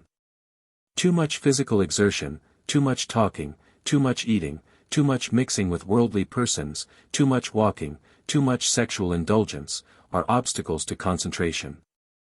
Thought power by organized thinking. Destroy random thinking. Take a subject and think of its different aspects and bearing. When you think so on one subject, never allow any other thought to enter the conscious mind. Withdraw the mind again to the subject on hand. Take for instance, you begin to think on the life and teachings of Jagadguru Adi Sankaracharya. Think of his birthplace, his early life, his character, his personality, his virtues, his teachings, his writings, his philosophy, some of the important utterings of his works or slokas, the siddhis that he exhibited from time to time. His Digvijaya, his 4 disciples, his 4 mutts, his commentary on the Gita, the Upanishads and the Brahma Sutras. Think of these items one by one in order. Exhaust them. Again and again, bring the mind to the point. Then take up another subject. By this practice, you will develop organized thinking. The mental images will gain intense strength and force. They will become clear-cut and well-defined.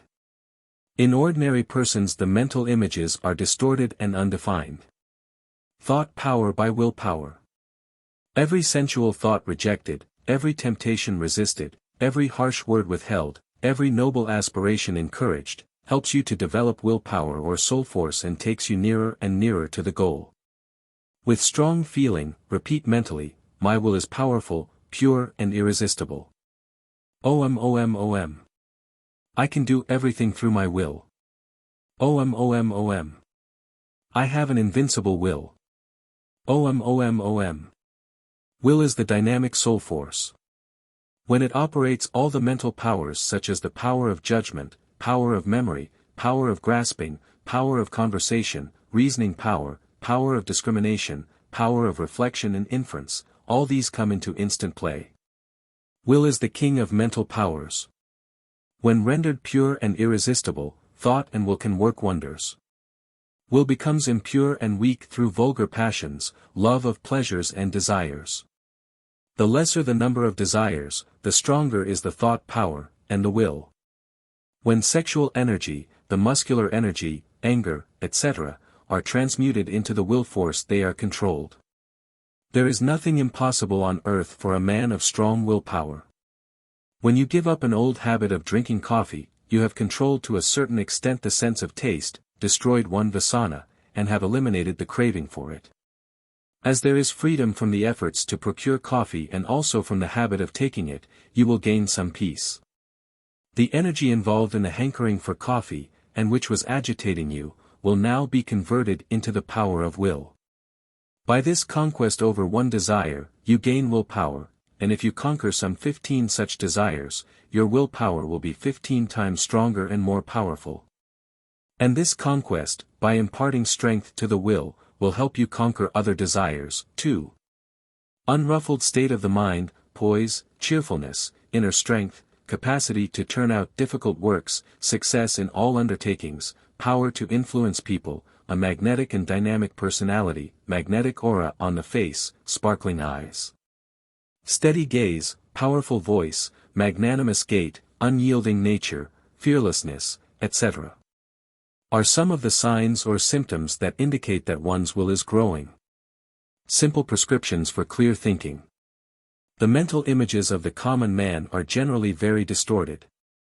He does not know what deep thinking is. His thoughts run riot.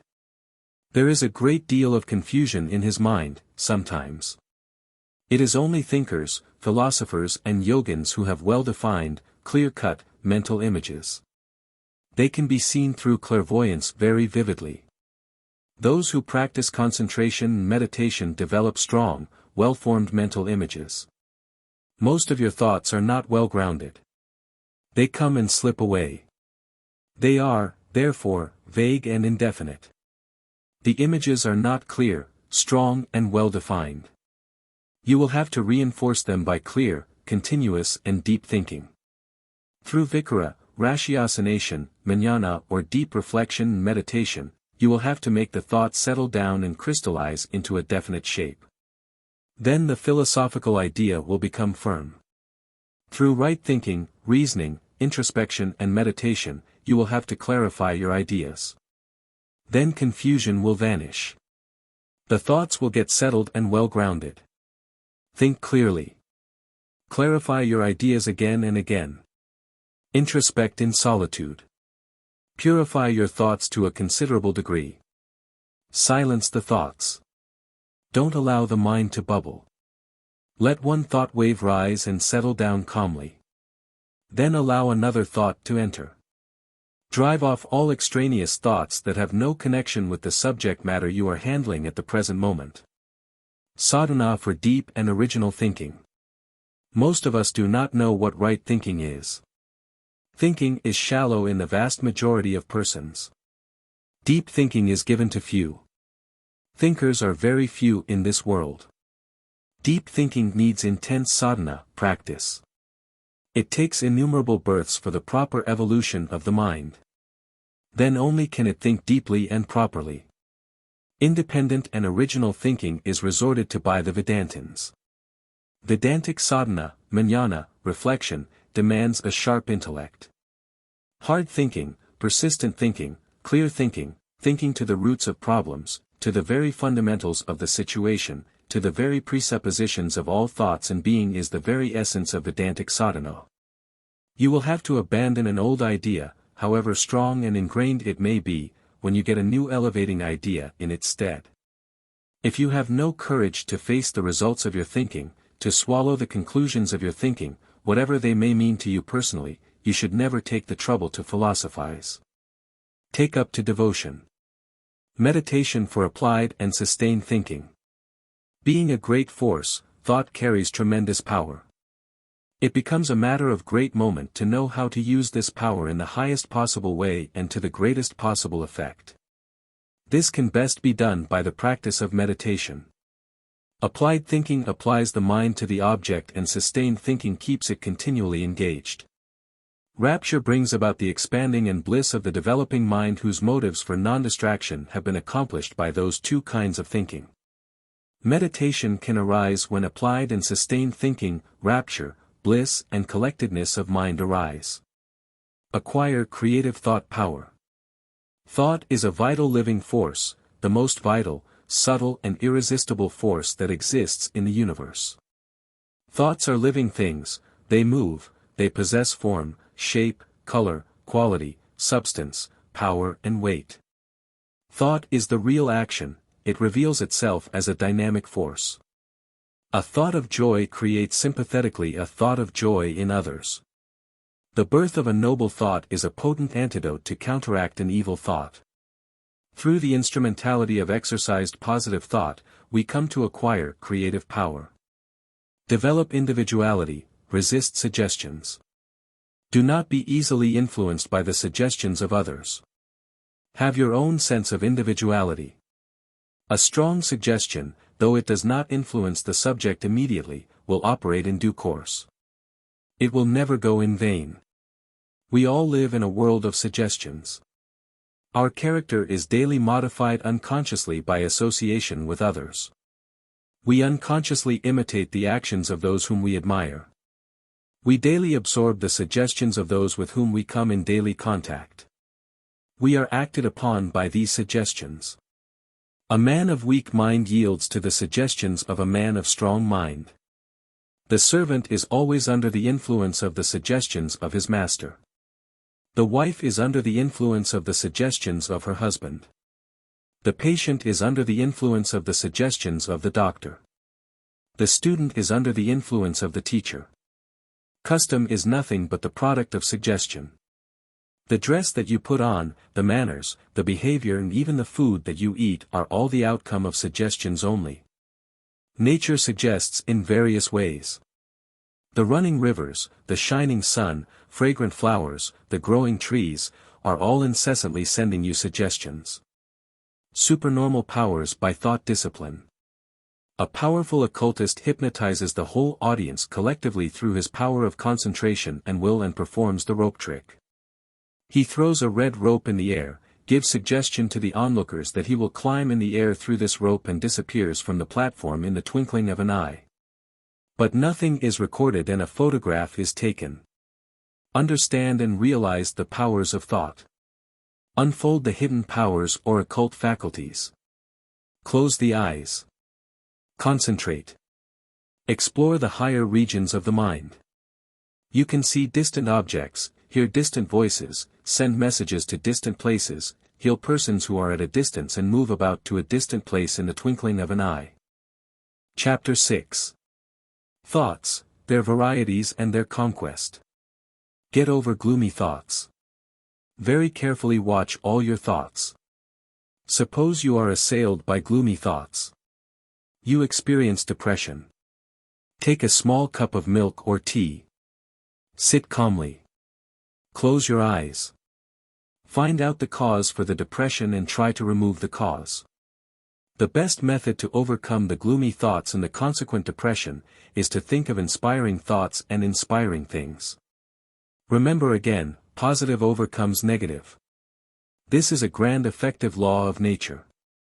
Now think strongly of the opposite thoughts, the opposite of gloom. Think of those things that elevate your mind, think of cheerfulness.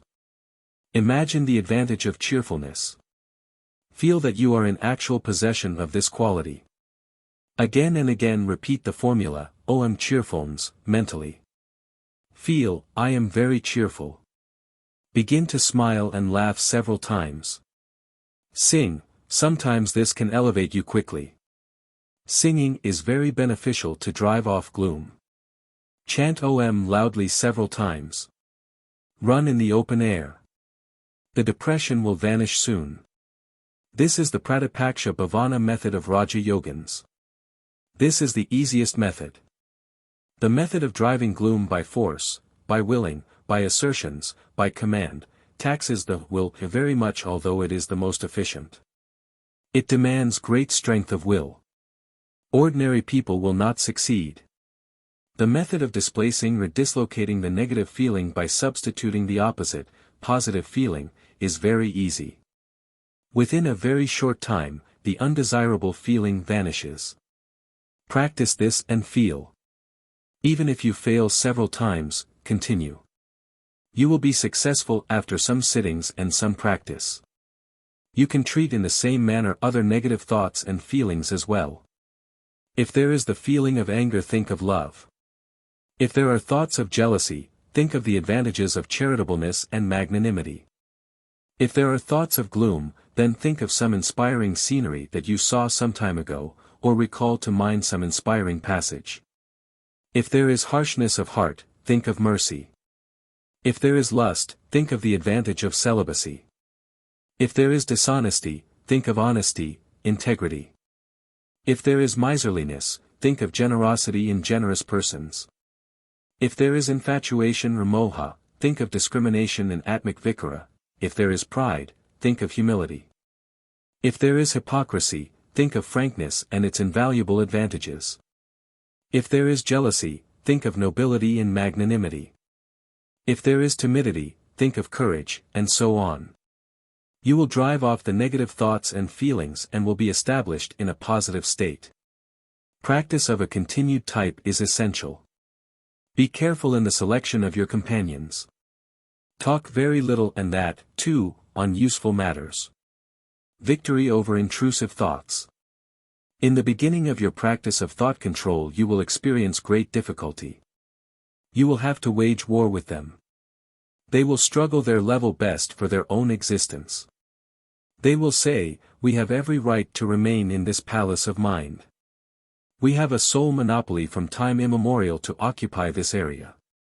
Why should we vacate our dominion now? We will fight for our birthright till the end." They will pounce upon you with great ferocity. When you sit for meditation only, all sorts of evil thoughts will crop up. As you attempt to suppress them they want to attack you with redoubled force and vigor. But positive always overcomes the negative. Just as darkness cannot stand before the sun, just as the leopard cannot stand before the lion, so also all these dark negative thoughts, these invisible intruders, enemies of peace, cannot stand before the sublime divine thoughts. They must die by themselves. Drive away obnoxious thoughts. Drive away from your mind all unnecessary, useless and obnoxious thoughts. Useless thoughts impede your spiritual growth, obnoxious thoughts are stumbling blocks to spiritual advancement. You are away from God when you entertain useless thoughts. Substitute thoughts of God. Entertain only thoughts that are helpful and useful. Useful thoughts are the stepping stones to spiritual growth and progress. Do not allow the mind to run into the old grooves and to have its own ways and habits. Be on the careful watch. If a pebble in our boot torments us, we expel it. We take off the boot and shake it out. Once the matter is fairly understood, it is just as easy to expel an intruding and obnoxious thought from the mind. About this there ought to be no doubt, no two opinions. The thing is obvious, clear and unmistakable. It should be as easy to expel an obnoxious thought from your mind as it is to shake a stone out of your shoe, and, till a man can do that, it is just nonsense to talk about his ascendancy and conquest over nature. He is a mere slave and prey to the bat-winged phantoms that flit through the corridor of his brain. Master worldly thoughts. Worldly thoughts will trouble you a lot in the beginning of your new life of thought culture. They trouble you, also when you take to the practice of meditation in spiritual life. But, if you are regular in your cultivation of spiritual thoughts and in your meditation, these worldly thoughts will gradually die by themselves. Meditation is a fire to burn these thoughts. Do not try to drive all worldly thoughts. Entertain positive thoughts concerning the object of your meditation. Positively think of the lofty things. Watch your mind always very carefully. Be vigilant. Be on the alert. Do not allow waves of irritability, jealousy, anger, hatred, lust, to rise from the mind. These dark waves and worldly thoughts are enemies of meditation, peace and wisdom. Conquer them immediately by entertaining sublime divine thoughts. Worldly thoughts that have arisen may be destroyed by originating good thoughts and maintaining them by repeating any mantra or the name of the Lord, by thinking on any form of the Lord, by practice of pranayama, by singing the name of the Lord. By doing good actions, by thinking on the misery that arises from the worldly thoughts. When you attain a state of purity, no worldly thoughts will take their rise in your mind. Just as it is easy to check the intruder or enemy at the gate, so also it is easy to overcome a worldly thought as soon as it rises. Nip it in the bud. Do not allow it to strike a deep root. Conquer impure thoughts. When you are very busy in your daily work, you may not harbor any impure thought, but when you take rest and leave the mind blank, the impure thoughts will try to enter insidiously. You must be careful when the mind is relaxed. Thoughts gain strength by repetition. If you entertain an impure thought or good thought once, this impure thought or good thought has a tendency to recur again. Thoughts crowd together just as the birds of the same feather flock together. So also, if you entertain one impure thought, all sorts of impure thoughts join together and attack you. If you entertain any good thought, all good thoughts join together to help you. Subdue negative thoughts. Learn to subdue, to purify, to order all your thoughts. Fight against all negative thoughts and doubts. Let sublime divine thoughts come to you from every side. Thoughts of depression, failure, weakness, darkness, doubts, fear, etc., are negative thoughts. Cultivate positive thoughts of strength, confidence, courage, cheerfulness. The negative thoughts will disappear. Fill the mind with divine thoughts, by japa, prayer, dhyana and study of holy books. Be indifferent to all negative and undivine thoughts. They will pass away. Do not struggle with them. Pray to God for strength. Read the lives of saints. Study the Bhagavata and the Ramayana. All devotees have passed through similar ordeals. So, take heart. Overcome habitual thoughts. All sorts of habitual thoughts, concerning the body, the dress, the food, and so on, must be overcome through the Atmachintana, or reflection on the nature of the divine self within one's own heart. This is an uphill work. It demands patient, incessant practice and inner spiritual strength. Sritis emphatically declare, this Atman cannot be obtained by weak persons. Sincere aspirants dedicate their whole being to contemplation of the eternal, having withdrawn their affection from the world of sense objects. Those who have destroyed the vasanas and host of habitual thoughts will enjoy their final beatitude in the Brahmic seat, replete with trust, quiescence and equality. They will have equal vision over all. This mischievous and powerful mind generates all pains and all fears, all sorts of diversities, heterogeneity, distinctions and dualities and destroys all noble, spiritual wealth. Slay this troublesome mind. When the seen and the sight merge into one another in the seer, then is the experience of Ananda, bliss. This is Turiya state. Then one sees the illimitable jnana, Atman only everywhere. All sorts of distinctions and dualities vanish now entirely. Thoughts of attraction, and thoughts of repulsion, likes and dislikes, ragadvesha are annihilated in toto. Then the sage will not be conscious of the existence of the body, though working in it. He will never lose his control even amidst the many illusions of the world, like a woman who performs her household duties whilst her mind is engrossed in her paramour at a distance. The sage will always center his mind on Brahman. May you always be performing only those virtuous actions that will help you in the attainment of jnana, without any thought of worldly prosperity in the future. May you live drowned in the ocean of Brahmic delight, in a state of full illumination, having destroyed all dualities, distinctions and differences. Triumph over unimportant thoughts. Do not try to drive away the unimportant and irrelevant thoughts. The more you try, the more they will return, the more they will gain strength. You will tax your energy and will become indifferent. Fill the mind with divine thoughts. They will gradually vanish. Get yourself established in nirvikalpa samadhi through constant meditation. Removal of tension in the muscles of the body brings repose and calmness to the mind. By relaxation you give rest to the mind, tired nerves and the overworked muscles. You will get immense peace of mind, strength and vigor. When you practice relaxation of either body or mind, the brain should not be occupied with various sorts of loose extraneous thoughts. Anger, disappointment, failure, indisposition, misery, sorrow, quarrels cause internal mental strain. Expel them. Transform instinctive thoughts. Thinking is of four kinds, viz., symbolic thinking, instinctive thinking, impulsive thinking and habitual thinking.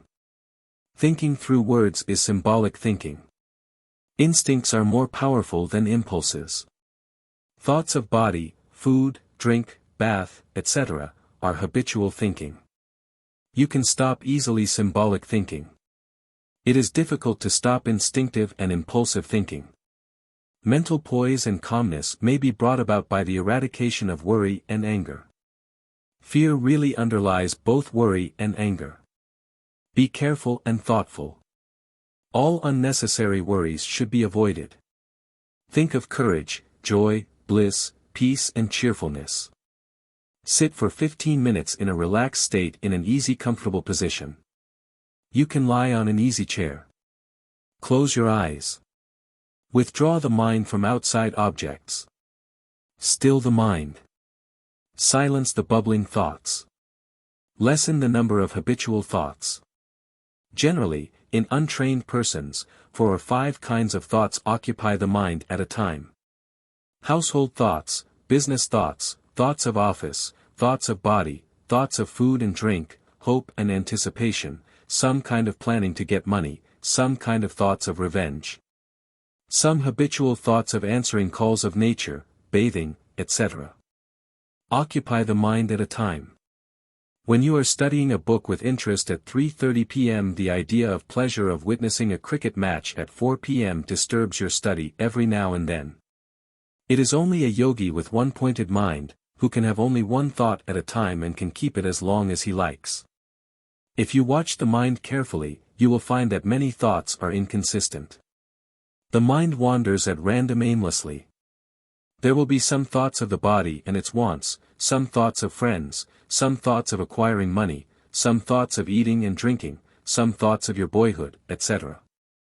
If you can study the mind and if you have consistent thoughts of one subject or one kind only to the exclusion of all other thoughts, this itself is a very great achievement, is a great step in advancement in thought control. Do not be discouraged. Gather inspirational thoughts. The goal of life is the attainment of divine consciousness.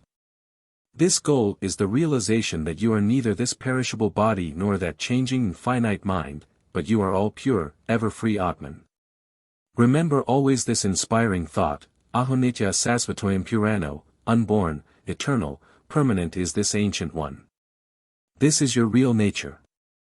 You are not this little passing personality hooked on to a name and form. You are not Ramaswamy or Mukherjee or Mehta or Matthew or Gard or Apta. You have only fallen into this little delusion by an accident through some passing cloud of ignorance. Awake and realize that you are pure Atman. There is another wonderful Upanishadic inspirational thought. It is Isavasayamidam Sarvam, every content of the universe is throbbing with the life of the Lord. Smile with the flowers and the green grass. Smile with the shrubs, ferns and twigs. Develop friendship with all neighbors, dogs, cats, cows, human beings, trees, in fact, with all nature's creations. You will have a perfect and rich life. Reflect over illuminating thoughts. If you want to develop your thought power, if you want to build up your personality and become great, always keep with you some books of inspiring and illuminating thoughts.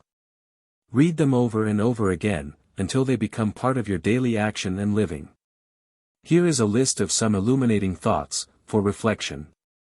1. A clean conscience makes a stout heart and a strong mind. 2. Poverty is the elder brother of laziness. 3. Knowledge of the self is the greatest treasure. Meditation is the key to knowledge. Right thoughts for wrong thoughts. Thoughts of passion and lust should be conquered by an earnest practice of brahmacharya, by intense aspiration to realize the truth, to know God, by meditating on the great advantages of purity. Thoughts of hatred and anger should be controlled by generating thoughts of love, forgiveness, mercy, friendliness, peace, patience and nonviolence. Pride and thoughts connected with pride must be controlled by a systematic mental examination of the value of cultivating humility.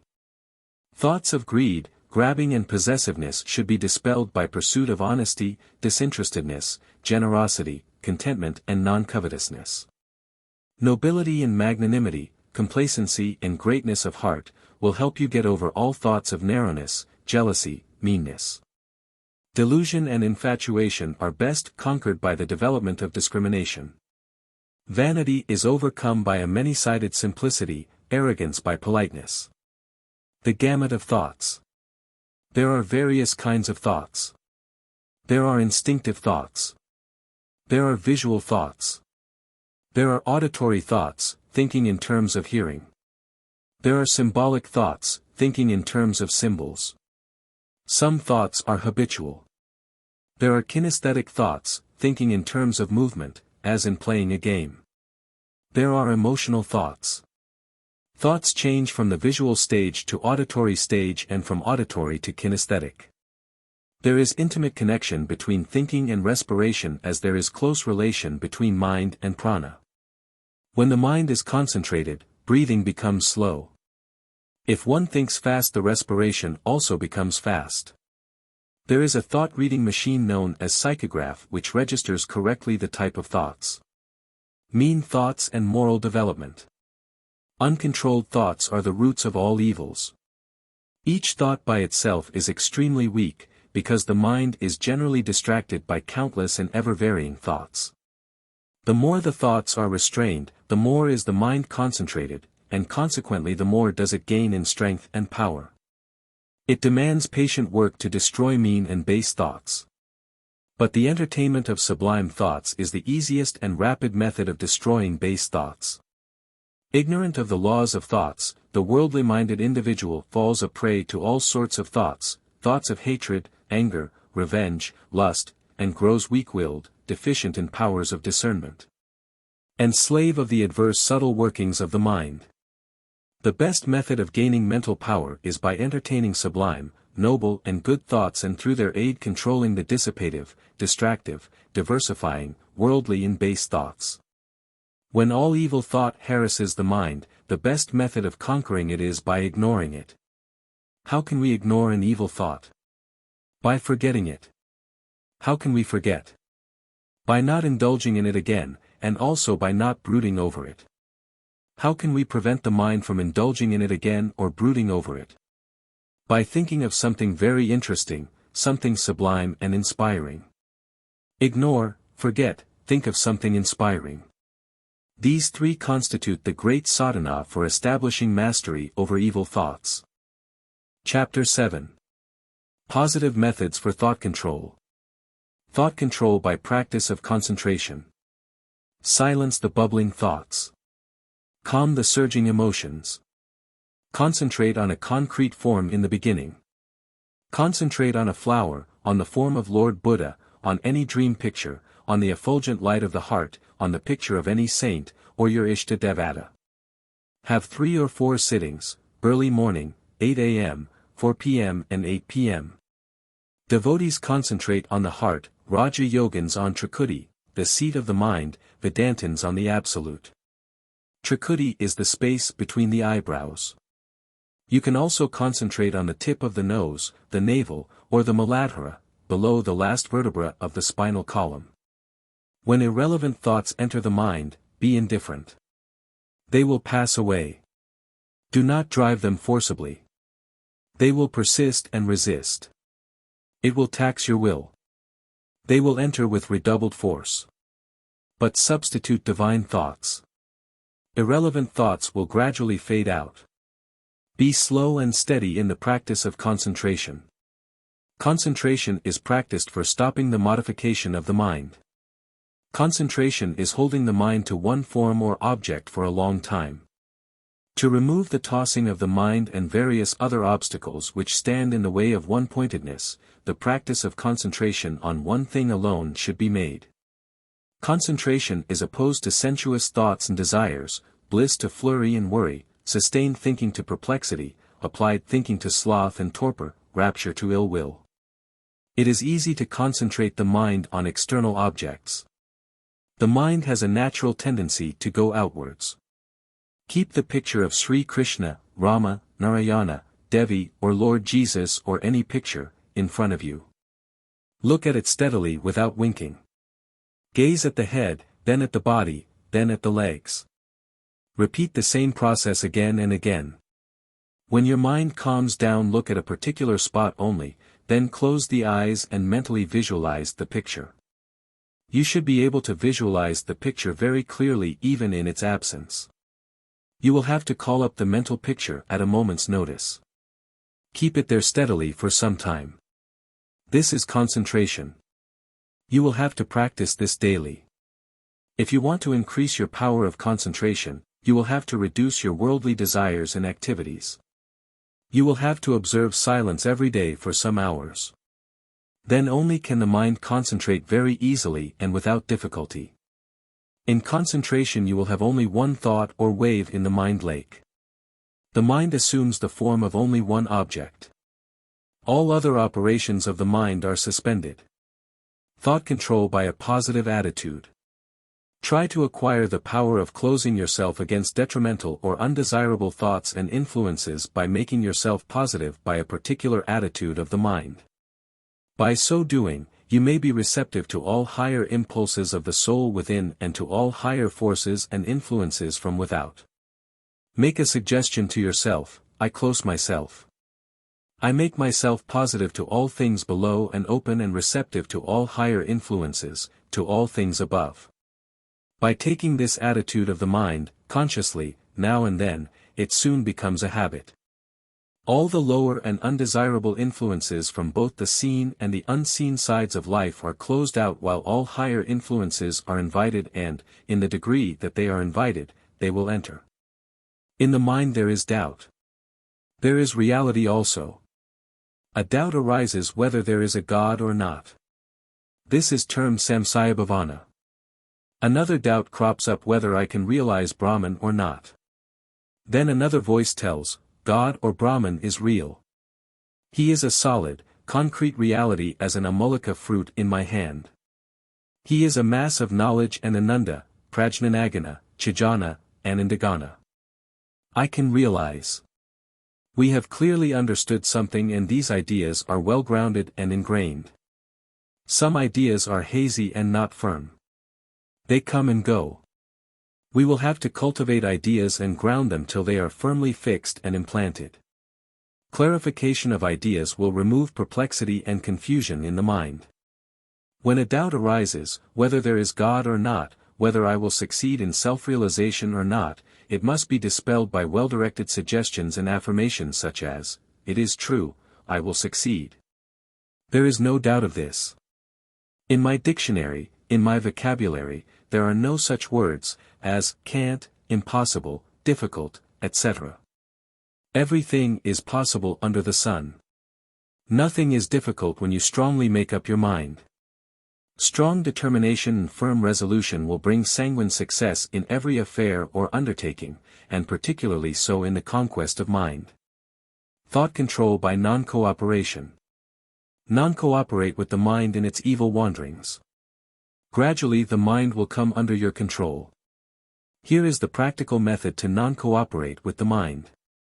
If the mind says, I must eat today sweetmeats, say unto the mind, I will not cooperate with you today. I will not eat sweetmeats. I will eat only bread and dal.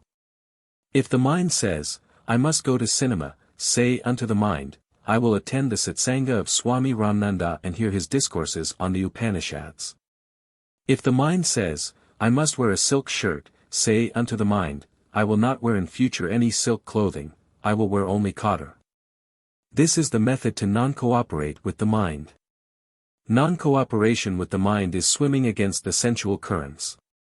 The mind will be thinned out and gradually it will become your obedient servant. You will gain mastery over the mind.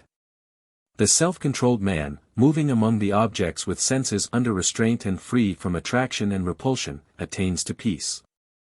The mind and the senses are naturally endowed with the two currents of attraction and repulsion. Therefore, the mind and the senses like certain objects and dislike certain other objects.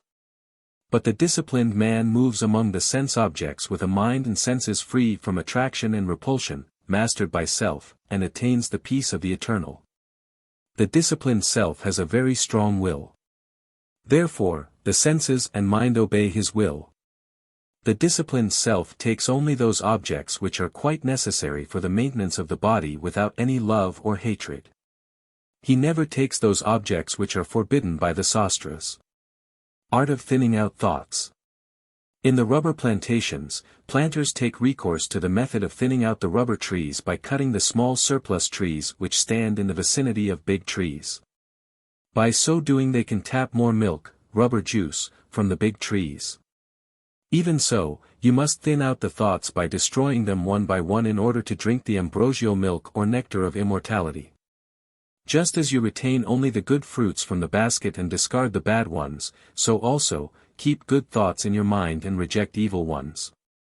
Just as the warrior chops off the heads of enemies, one by one, when they come out of a fortress through a trap door, so also, chop off the thoughts, one by one, when they emerge out through the trap door to the surface of the mind. When the tail of a lizard is cut, the cut end will flutter about for some time as there is still a little residual prana in the tail. After 1 or 2 minutes all motion will cease. Even so, even after thinning and reducing the thoughts, some thoughts will move about like the tail of the lizard. But they are powerless. They cannot do any serious harm. There is no vitality in them. Just as the drowning man tries to catch anything to save himself, so also, these lifeless thoughts try their level best to come back to their previous state of life and vigor. If you go on regularly with your daily practice of concentration and meditation, they will die by themselves like a geeless lamp. Passion, egoism, jealousy, pride and hatred are very deep-rooted. If you cut the branches of a tree, they grow again after some time. Even so, these thoughts that are suppressed or thinned out for some time, manifest again after some time.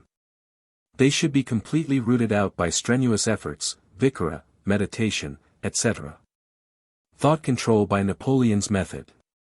When you think on one subject, do not allow other thoughts to enter. When you think of a rose, think of the different kinds of roses only.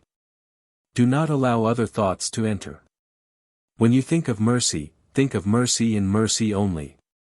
Do not think of forgiveness and tolerance. When you study the Gita, do not think of tea or a cricket match. Be wholly occupied with the subject on hand. Napoleon controlled his thoughts in this manner. When I want to think of things more pleasant, I close the cupboards of my mind revealing the more unpleasant things of life, and open up the cupboards containing the more pleasant thoughts. If I want to sleep, I close up all the cupboards of mind. Arrest the recurrence of evil thoughts. Suppose the evil thoughts stay in your mind for 12 hours and recur every third day. If you can make them stay for 10 hours and recur once in a week by daily practice of concentration and meditation, that is a decided improvement. If you continue your practice, the period of stay and recurrences will be gradually lessened. Eventually they will disappear altogether. Compare your present state of mind with that of last year or year before last. You will be able to find out your progress. The progress will be very slow in the beginning. It will be difficult for you to gauge your growth and progress. Give the wrong thought no concession. At first a wrong thought enters the mind. Then you entertain a strong imagination. You take delight in dwelling on that wrong thought. You give consent to its stay in the mind, and gradually the wrong thought, when it is not resisted, takes a strong hold in your mind. Then it becomes very difficult to drive it off. The proverb goes, give a rogue an inch and he will take an ell. This is true of wrong thoughts also. Nip the bad thought in its bud.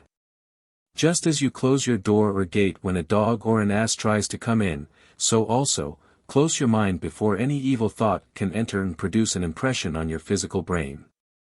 You will become wise soon and attain eternal, infinite peace and bliss. Wipe out lust, greed and egoism. Entertain only pure holy thoughts. This is an uphill task, a difficult task. You will have to practice it. You will succeed in your attempt after some time. Destruction of one bad thought will give you strength to annihilate other thoughts and will develop your soul force or willpower. Never despair though you may fail in crushing a bad thought. No pains, no gains. Inner spiritual strength will gradually manifest in you.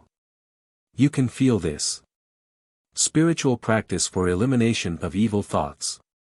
Your mind will sometimes shudder when evil thoughts enter your mind. This is a sign of your spiritual progress. You are growing spiritually. You will be much tormented when you think of your evil actions committed in the past. This is also a sign of your spiritual upheaval. You will not repeat now the same actions. Your mind will tremble. Your body will quiver whenever a wrong thought of some evil action urges you to do the same act through force of habit. Continue your meditation with full vigor and earnestness. All memories of evil actions, all evil thoughts, all evil promptings of Satan, will die by themselves. You will be established in perfect purity and peace. In the beginning all sorts of evil thoughts will arise in your mind as soon as you sit for meditation. Why does this happen during meditation, when you attempt to entertain pure thoughts? Aspirants leave their spiritual practice of meditation on account of this. If you try to drive a monkey, it attempts to pounce upon you in vengeance. Even so, the old evil thoughts try to attack you revengefully and with redoubled force at the time when you try to raise good, divine thoughts. Your enemy endeavors to resist you vehemently when you try to eject him out of your house. There is a law of resistance in nature. The old evil thoughts assert and say, "O man! Do not be cruel. You have allowed us to stay in your mental factory from time immemorial. We have every right to abide here. We have helped you up to this time in all your evil actions. Why do you want to oust us from our dwelling place? We will not vacate our abode. Do not be discouraged. Go on with your practice of meditation regularly. These evil thoughts will be thinned out. Eventually they will all perish. Positive always overcomes negative. This is the law of nature. Negative evil thoughts cannot stand before positive good thoughts. Courage overcomes fear. Patience overcomes anger and irritability. Love overcomes hatred. Purity overcomes lust. The very fact that you feel uneasy now when an evil thought comes to the surface of the mind during meditation indicates that you are growing in spirituality. In the past you consciously harbored all sorts of evil thoughts.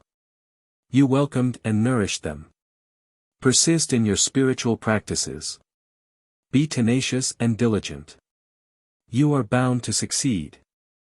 Even a dull type of aspirant will notice a marvelous change in him if he keeps up the practice of japa and meditation for 2 or 3 years in a continuous stream.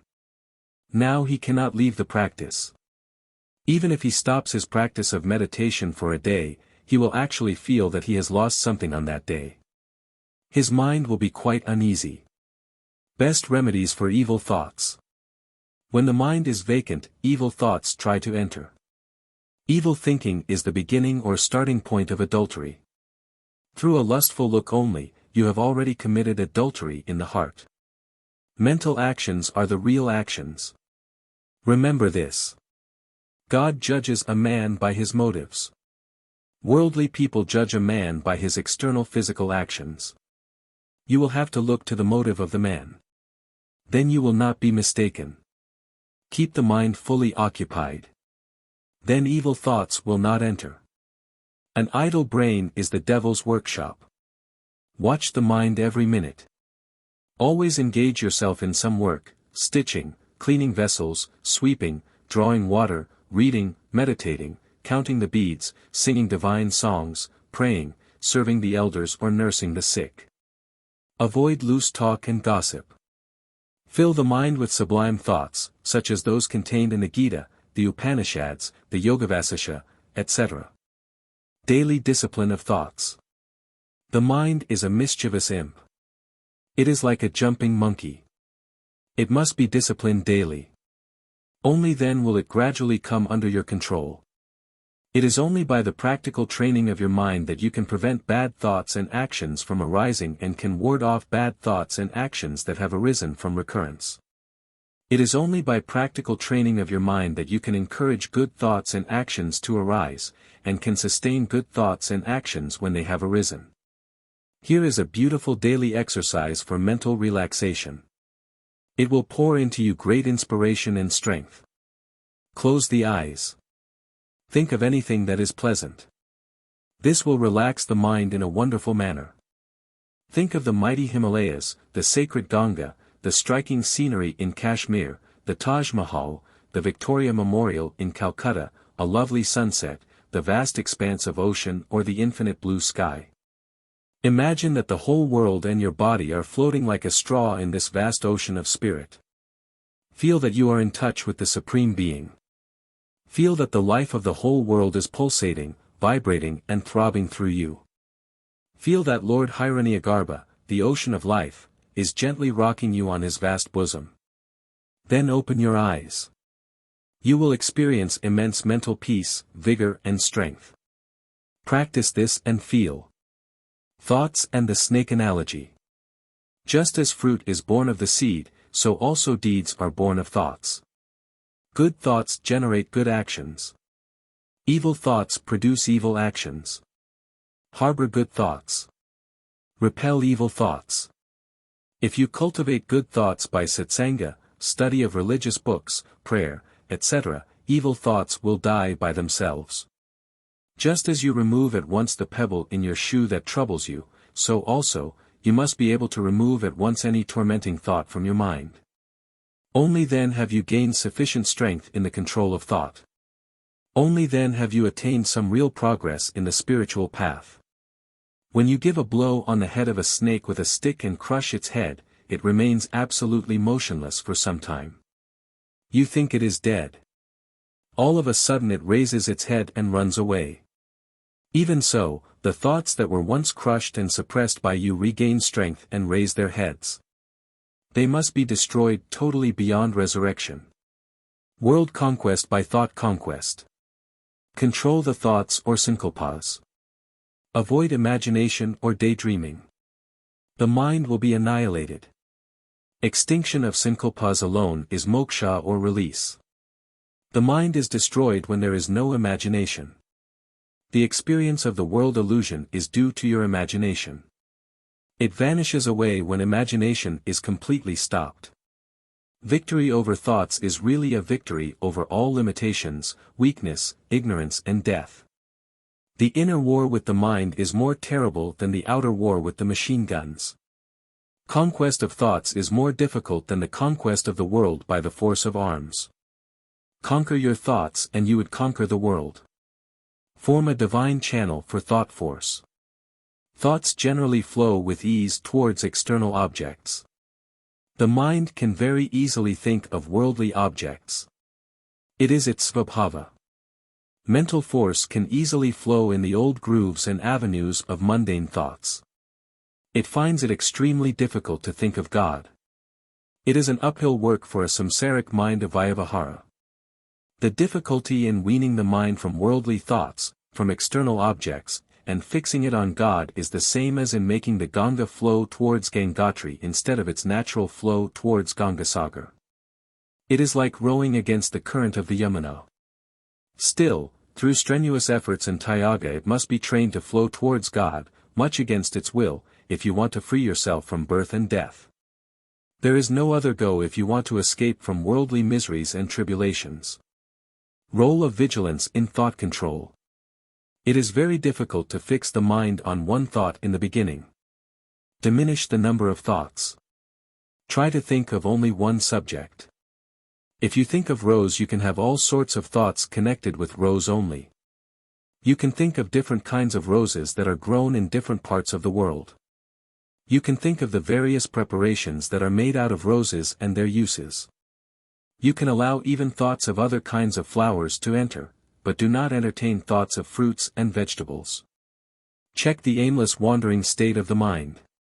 Do not have thoughts at random when you think of rose. Gradually you can fix the mind on one thought only. You will have to discipline the mind daily. Eternal vigilance is needed in thought control. Watch and spiritualize your thoughts. Watch the thoughts. Control the thoughts. Be a witness of your thoughts. Rise above thoughts and dwell in that pure consciousness where there is no thought. The subtle impressions, tendencies, desires and passions lying in the depths of the subconscious have a tremendous effect on your conscious life. They should be purified and sublimated. They must be given a spiritual turn. Hear what is auspicious. Behold what is auspicious. Think what is auspicious. Talk what is auspicious. Meditate what is auspicious. Understand what is auspicious. Know what is auspicious. Fear, strong dislike, buried hatred, prejudice, intolerance, anger, lust, disturb the action of the subconscious mind. Cultivate virtues. Purify and strengthen the subconscious mind. Desire, greed, etc. Enslave and obscure the mind, which must be freed and restored to its pristine purity, to reflect truth and practice meditation. The lower impulses belong to the physical body and the mental plane. When the mind does not function owing to the absence of vasanas, mental impressions and subtle desires, then arises the state of manonasa or annihilation of the mind. Chapter 8. The Patterns of Thought Culture. Discrimination and Inner Mental Culture. Whenever desires crop in your mind, do not try to fulfill them. Reject them through discrimination, right inquiry, and dispassion. You will get tranquility of mind and mental strength by constant practice. The mind is thinned out. The mind is checked directly from wandering. Its outgoing tendencies are curbed. If the desires are eradicated, the thoughts also will die by themselves.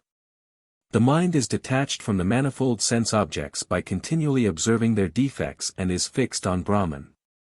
In the practice of Sama, the 5 jnana-indriyas or organs of knowledge, viz., ear, skin, eye, tongue and nose are also controlled. Sama is serenity of mind produced by the constant eradication of vasanas or desires. Unwholesome thoughts and self-watchfulness. Fully realize for yourself the grave and ruinous consequences of evil thoughts. This will set you on your guard when the evil thoughts would come. The moment they come, exert yourself or divert the mind to some other object of divine thoughts, prayer or japa. A real earnestness to drive away the evil thoughts will keep you on the alert so much so that even if they appear in dream you will at once wake up. Should the enemy appear when you are awake, it will not be very difficult for you to cope with him, if only you are sufficiently watchful. You must be saved from the malformation and the miscarriage of your mind. Mind is like a playful child. The clement energies of the mind must be bent to become the passive channels for the transmission of truth. The mind must be filled with sattva, purity. It should be trained to think of truth or God, constantly. If you want rapid progress in the spiritual path, watch every thought. A vacant mind is ever distressed. It is the devil's workshop. Be thoughtful. Keep guard over your mind. Watch every impulse and thought. Spiritualize or sublimate your instincts. Evil thought is the most dangerous thief. Slay this thief with the sword of wisdom. Generate daily new divine vibrations or thought waves in your mind. Make your thought pure, strong, sublime and definite. You will gain immense spiritual strength and peace. Every thought must be constructive and noble. Thoughts are only refractions. Slay all thoughts. Go thou within to the light of lights. If you wish to attain self-realization, imagination and speculation must stop. Purify and control the emotions. Beneath your conscious life, there is a very wide region of subconscious life. All habits originate from the subconscious plane. Subconscious life is more powerful than your ordinary life of objective consciousness. Through the practice of yoga you can modify, control and influence the subconscious depths. Take one evil trait. Meditate on its opposite virtue every morning. Practice it during the day. The evil quality will vanish soon. Meditate on mercy in the morning and practice it during the day. You will soon develop mercy. If evil thoughts enter your mind once in a month instead of thrice weekly, remember that evil thinking is the beginning of adultery. If you become angry once in a month instead of once weekly, that is a sign of progress. That is a sign of your increased willpower. That is a sign of growing spiritual strength. Be of good cheer. Keep a diary of spiritual progress. Self-development by yogic thought culture. The superphysical phenomena occurring in the practice of yoga and the practitioner's experience on subtler planes are viewed with suspicion and regarded as mere oriental magic. Yoga is neither fanciful nor does it contain anything abnormal. It aims at the integral development of all faculties in man.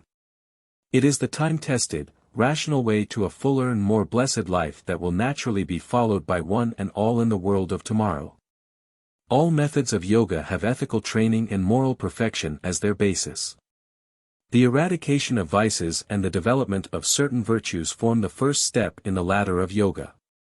The disciplining of your nature and the formation of a steady and pure character through a set of right habits and regular daily observances, is the next step. Upon this firm foundation of a well-established and virtuous moral character is built the further structure of yoga. Thought culture by the method of substitution. The substitution method is very easy and effective in the destruction of evil thoughts. Cultivate positive virtuous thoughts of mercy, love, purity, forgiveness, integrity, generosity and humility in the garden of your mind. The negative vicious thoughts of hatred, lust, anger, greed, pride will die by themselves. It is difficult to destroy the evil thoughts by attacking them directly. You will have to tax your will and waste your energy. Spiritual methods for thought culture. If you think again and again of an impure thing, it gains new strength. It gets the force of momentum. You must drive it immediately. If you find it difficult to do so, entertain counterthoughts of God. Cultivate sublime and elevating thoughts. Evil thoughts will die by themselves.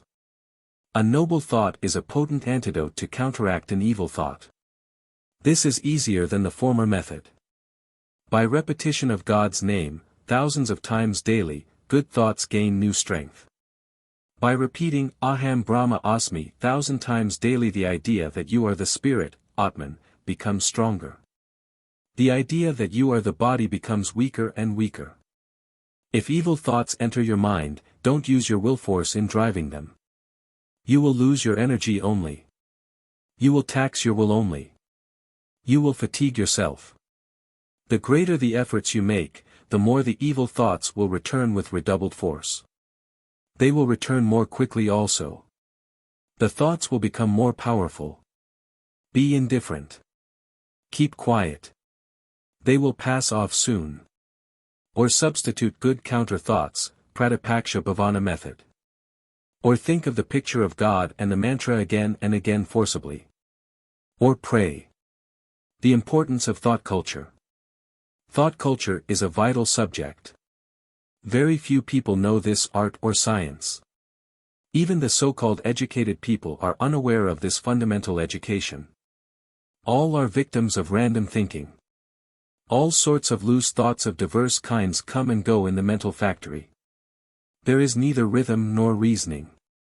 There is neither concord nor discipline. All is in a state of utter chaos and confusion. There is no clarification of ideas. You cannot think of one subject even for 2 minutes in an orderly and systematic manner. You have no understanding of the laws of thoughts and the laws of the mental plane. There is a perfect menagerie inside. All sorts of sensual thoughts fight amongst themselves to enter the mind of a sensualist and gain the upper hand. The eye indriya struggles to bring its own thoughts. It wants to have sight-seeing. The ear indriya wants to bring only base thoughts, lustful thoughts, thoughts of hatred, jealousy and fear. Many cannot entertain a single, sublime, divine thought even for a second. Their minds are so framed that the mental energy runs in sensual grooves. The battle of thoughts. In the beginning of thought culture, there is internal fight between pure and impure thoughts. The impure thought tries to enter the mental factory again and again. It asserts, "O little man, you gave me shelter in the beginning. You welcomed me before. You gave me a cordial reception. I have every right to remain in the lowlands of your mind, in your instinctive passionate mind. Why are you cruel towards me? I only gave you a push or stimulus in taking you to restaurants and hotels, cinemas and theaters, ballrooms and bars. You had a variety of enjoyments through me alone. Why are you ungrateful to me now? I will resist, persist and recur again and again. Do whatever you like. You are weak through old habits. You have no strength to resist. Eventually pure thoughts only will gain victory. Sattva is a greater power than Rajas and Tamas. Positive overcomes negative. Good thought, the first perfection. Thought is a good servant. It is an instrument. You will have to utilize it tactfully and properly. The prime requisite for happiness is control over the thoughts. Your thought is imprinted over your face. Thought is a bridge that connects the human with the divine. Your body, your business, your home, they are only ideas within your mind. Thought is a dynamic force. Good thought is the first perfection. Thought is real wealth. Culture the thoughts and become a Buddha. Drive away from your mind all unnecessary, useless and obnoxious thoughts. Useless thoughts impede your spiritual growth, obnoxious thoughts are stumbling blocks to spiritual advancement. You are away from God when you entertain useless thoughts. Substitute thoughts of God. Entertain only thoughts that are helpful and useful. Useful thoughts are stepping stones to spiritual growth and progress. Do not allow the mind to run into the old grooves and to have its own ways and habits. Be on the careful watch. You must eradicate through introspection all sorts of mean thoughts, useless thoughts, unworthy thoughts, impure thoughts, all sexual thoughts, thoughts of jealousy, hatred and selfishness. You must annihilate all destructive thoughts of disharmony and discord. You must always develop pure, good, loving, sublime and divine thoughts. Every thought must be of a constructive nature. It must be strong, positive and definite. The mental image must be of a clear-cut and well-defined thought, it must bring peace and solace to others. It should not bring even the least pain and unhappiness to anyone. Then you are a blessed soul on the earth. You are a mighty power on the earth. You can help many, heal thousands, spiritualize and elevate a large number of persons as did Jesus or Buddha.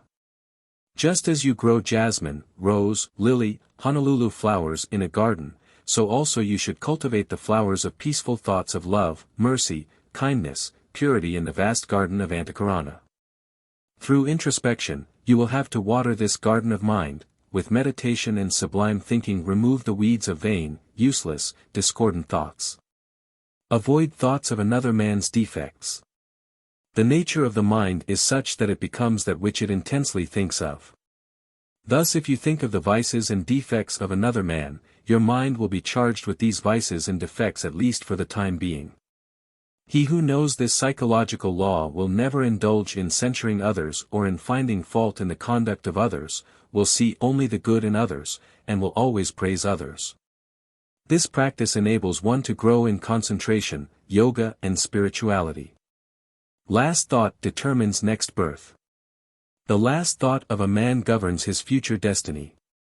The last thought of a man determines his future birth. Lord Krishna says in the Bhagavad Gita, "Whosoever at the end abandoneth the body, thinking upon any being, to that being only he goeth, O Kante, because of his constant thought of that being." Chapter 8-6. Ajamala lost his pious conduct, and led a detestable living. He fell into evil depth of sinful habits and resorted to theft and robbery. He became a slave of a public woman. He became the father of 10 children, the last of whom was called Narayana. When he was about to die, he was absorbed in the thoughts of his last son. 3 fearful messengers of death advanced towards Ajamala. Ajamala cried aloud in great distress the last son's name Narayana. On a mere mention of the name of Narayana, the attendants of Lord Hari came speedily along and obstructed the messengers of death. They took him to Vaikuntha or the world of Vishnu. The soul of Sisupala entered the Supreme Lord with an effulgent spark of ineffable glory and magnificence. This vile Sisupala spent his lifetime in reviling Lord Krishna and then he entered the Lord. The worm on the wall when stung by the wasp changes into the form of the latter. Similarly, the man who focuses his hate on Lord Krishna gets rid of his sins and reaches that Lord by regular devotion as the gopis did by kama, passion, Kamsa by fear, Sisupala by hatred and Narada by love. Lord Krishna says in the Gita, "Whoever constantly thinks of me intensely and with one pointed mind, to such steadfast yogin, I am easily attainable. And having thus reached me and merged in me, he is not born again in the fleeting world of woe and misery." O Arjuna! While all the worlds created by Brahma are limited by time and have their moment of dissolution on reaching me, there is no rebirth, therefore at all times, meditate on me, the Supreme Vasudeva, and with mind and intellect fixed on me. Doubtless, you will attain me. Chapter 8-14, 15, 16. The constant practice of fixing the mind on the Lord, although a man is engaged in worldly pursuits, will enable him to intuitively and automatically think of the Lord, even at the time of his departure. The Lord says, "With the mind thus engaged in the yoga of constant practice, not deflected by any other obstacles, one attains the Supreme Purusha of resplendent glory." The Lord further says, "At the time of death, he who thinks of my real being as the Supreme Lord Sri Krishna or Narayana, leaves the body and verily reaches my being. Doubt this not. In whatever form a man thinks of me at the time of death, that form he attains, that form again being the result of nourishing that thought in a particular groove and by constant meditation of the same." The Lord further says, "He who further establishes his mind on me, even at the time of forthgoing and who is in that divine state of renouncing everything and of dwelling in Brahman or Brahmic state, is free from delusion." BG 2-72. He who has a strong habit of using snuff in his life imitates the act of snuffing with his fingers when he is in an unconscious state just before his death.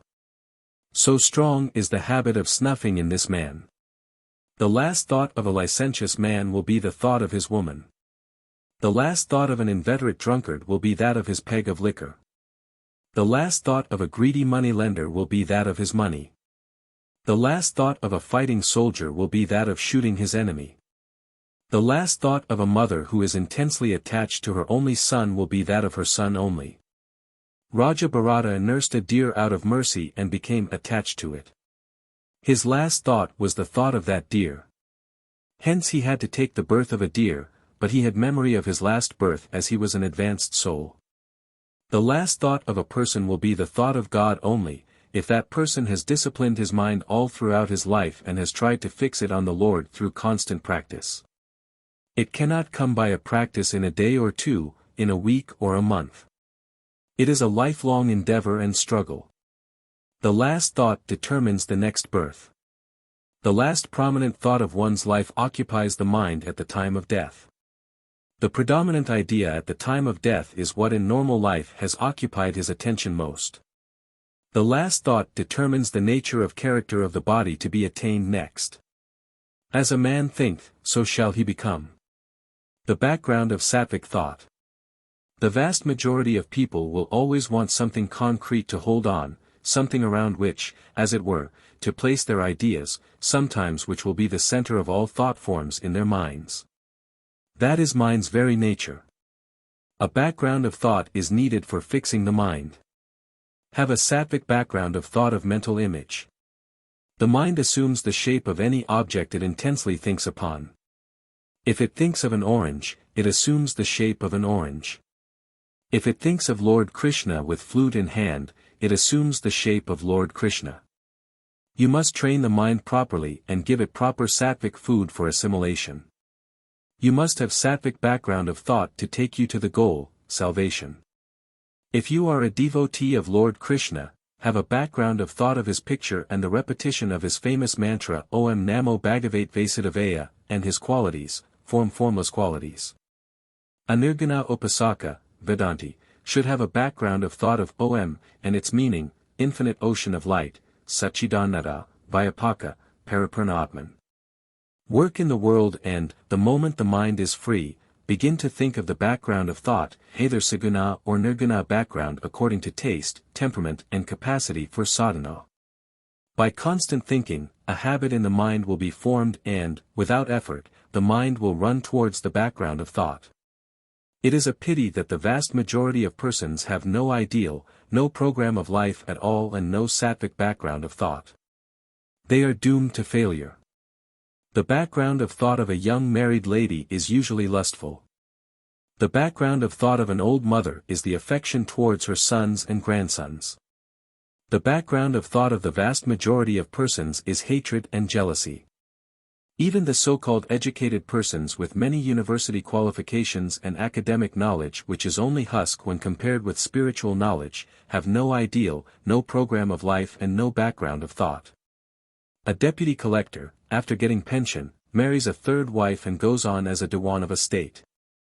A worldly-minded person is a prey to sexual thoughts and thoughts of hatred, anger and revenge. These two types of thoughts actually take possession of his mind. He is a slave to these two sets of thoughts. He does not know how to divert his mind and fix it on some other good, noble thought. He does not know the laws of thought. He is quite unaware of the nature and suitable workings of the mind. His position is extremely deplorable despite his earthly possessions and bookish knowledge obtained in universities. Viveka has not awakened in him. He has no Shraddha in saints, sastras and God. He is unable to resist an evil desire, craving or temptation on account of his weak will. The only potent remedy to remove his world intoxication, world charm, world delusion is constant satsanga or association with sadhus, sannyasins and mahatmas. After retirement, everybody should have a background of thought and should spend his time in philosophical studies and divine contemplation. Old habits of loose thinking must be replaced by cultivating fresh habits of good thoughts. At first, a tendency to think of good thoughts will be formed. By continued practice, a positive, definite habit of thinking of virtuous, helping thoughts will be developed. You will have to struggle very hard. The old habits will try to recur again and again. Till you are firmly established in the habit of thinking of good thoughts only, you will have to fill the mind again and again with sattvic thoughts, divine thoughts, thoughts of the Gita, Lord Krishna, Lord Rama, Upanishads, etc. New grooves and avenues will be formed now. Just as a gramophone needle cuts a small groove in the plate, sattvic thinking will cut new healthy grooves in the mind and brain. New samskaras will be formed. You will have concentration without much effort. He who has subdued his mind beholds in his own self by the help of his own pure intellect the immortal, eternal Brahman which is subtler than the subtlest, which is an embodiment of bliss, peace and wisdom. It is the contact of the sense with the sense object that gives rise to a mental perception. But if the senses are withdrawn and the mind is stilled, there comes a stage where there is no touch with any sense object. It is the state of bliss and pure consciousness or nirvikalpa samadhi which burns all samskaras that give rise to birth and death. Attachment is death. You are attached to body, action, wife, children, property, house, place and articles that give you pleasure. Wherever there is attachment there are anger, fear and vasanas. Attachment leads to bondage. If you want to attain God realization you must get rid of all sorts of attachment. The first step in detachment is to be detached from the body with which you feel so much identified. The Sanskrit word for the self is Atman. Atman is derived from the root at, which means to go always. Atman thus means that which evolves itself always into names and forms of the universe in order to realize his real, essential nature which is existence consciousness bliss absolute. The pure consciousness and freedom of thoughts. Through constant and intense practice of yoga and jnana sadhana, you can become waveless, thought-free. The waveless yogi helps the world more than the man on the platform. Ordinary people can hardly grasp this point. When you are waveless you actually permeate and pervade every atom of the universe, purify and elevate the whole world. The names of waveless nanis such as Jada Bharata and Vamadeva are even now remembered. They never published books. They never made disciples. Yet, what a tremendous influence these waveless nanis had produced on the minds of the people. You can attain jnana only if you are free from sensuous desires and immoral mental states. Aloofness of body from sensuous objects and aloofness of mind from immoral states of mind are needed for the attainment of jnana. Then only will divine light descend. Just as a bungalow is cleaned of cobwebs and the garden, of all its weeds for the reception of the viceroy, the mental palace should be cleansed of all vices, desires and immoral states for the reception of the holy Brahman, the viceroy of viceroys. When a desire arises in the mind, a worldling welcomes it and tries to fulfill it, but an aspirant renounces it immediately through viveka. Wise people consider even spark of desire as a very great evil. Therefore they will not entertain any kind of desire. They will be ever delightful in Atman only. Thinking starts the process of creation. Thinking means externalization or objectification. Thinking means differentiation, quality and multiplicity. Thinking is samsara.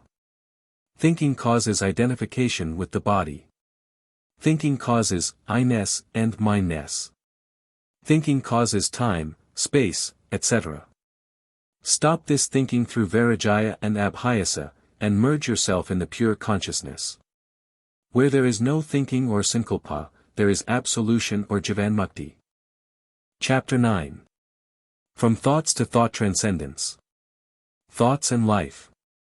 Man thinks of sensual objects and gets attached to them. He thinks that fruits are very good for the body. He exerts to possess them. Then he actually possesses and enjoys them. He now clings to the fruits. He develops a habit of taking fruits now, and when he fails to obtain them any day, he gets pain. From thinking comes attachment, from attachment desire is born.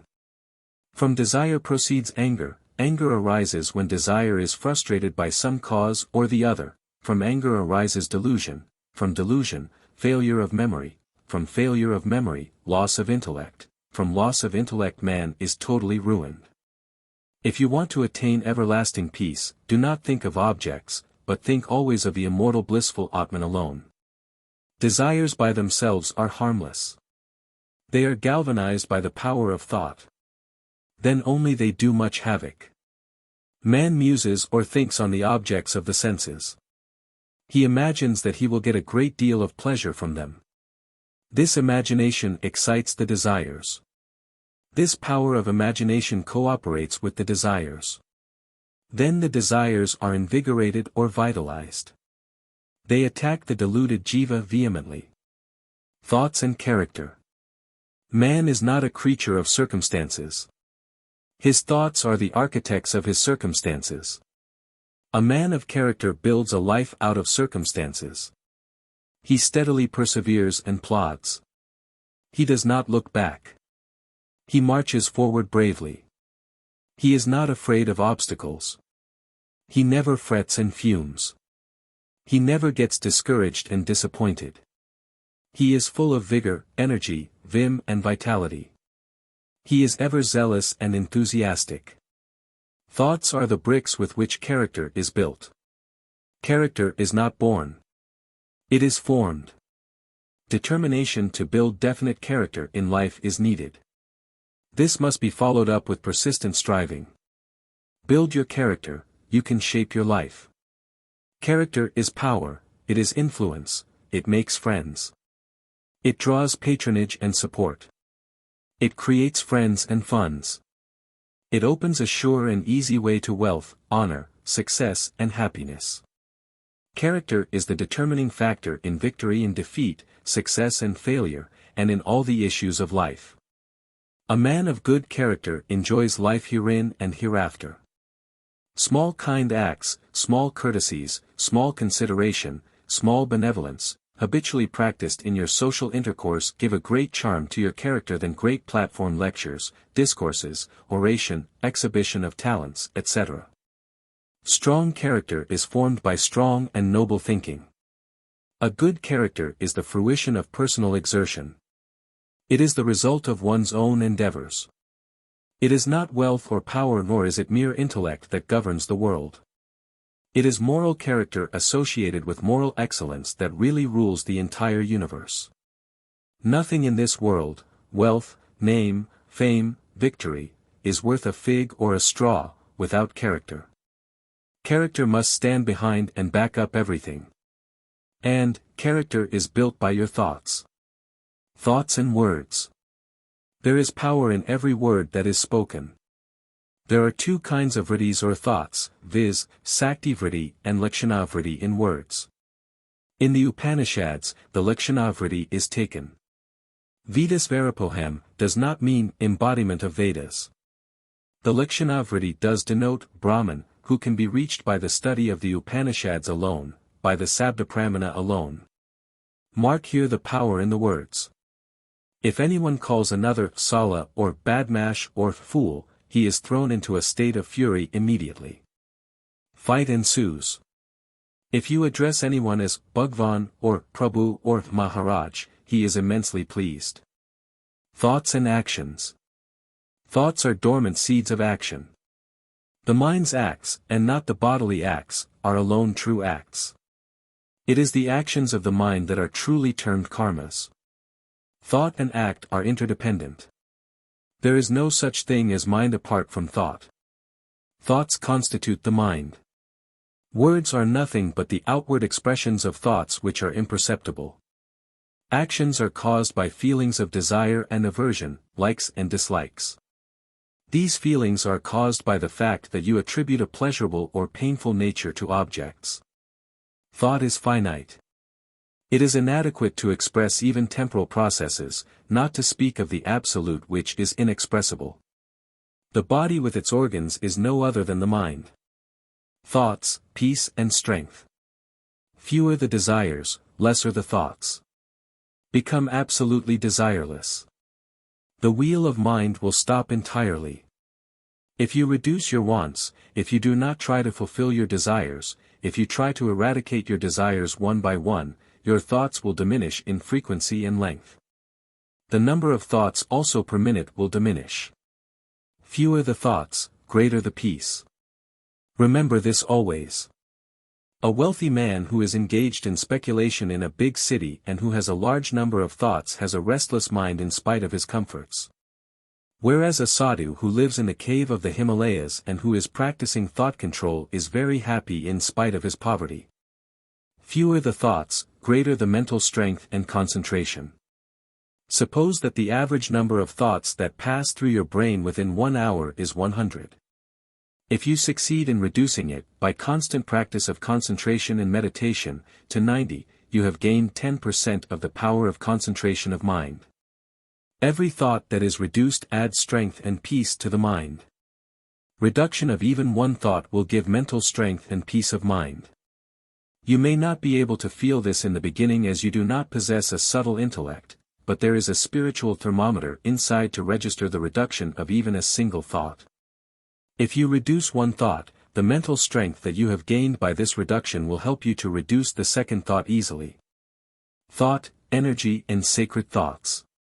Thought is a finer manifestation of being than ether or energy.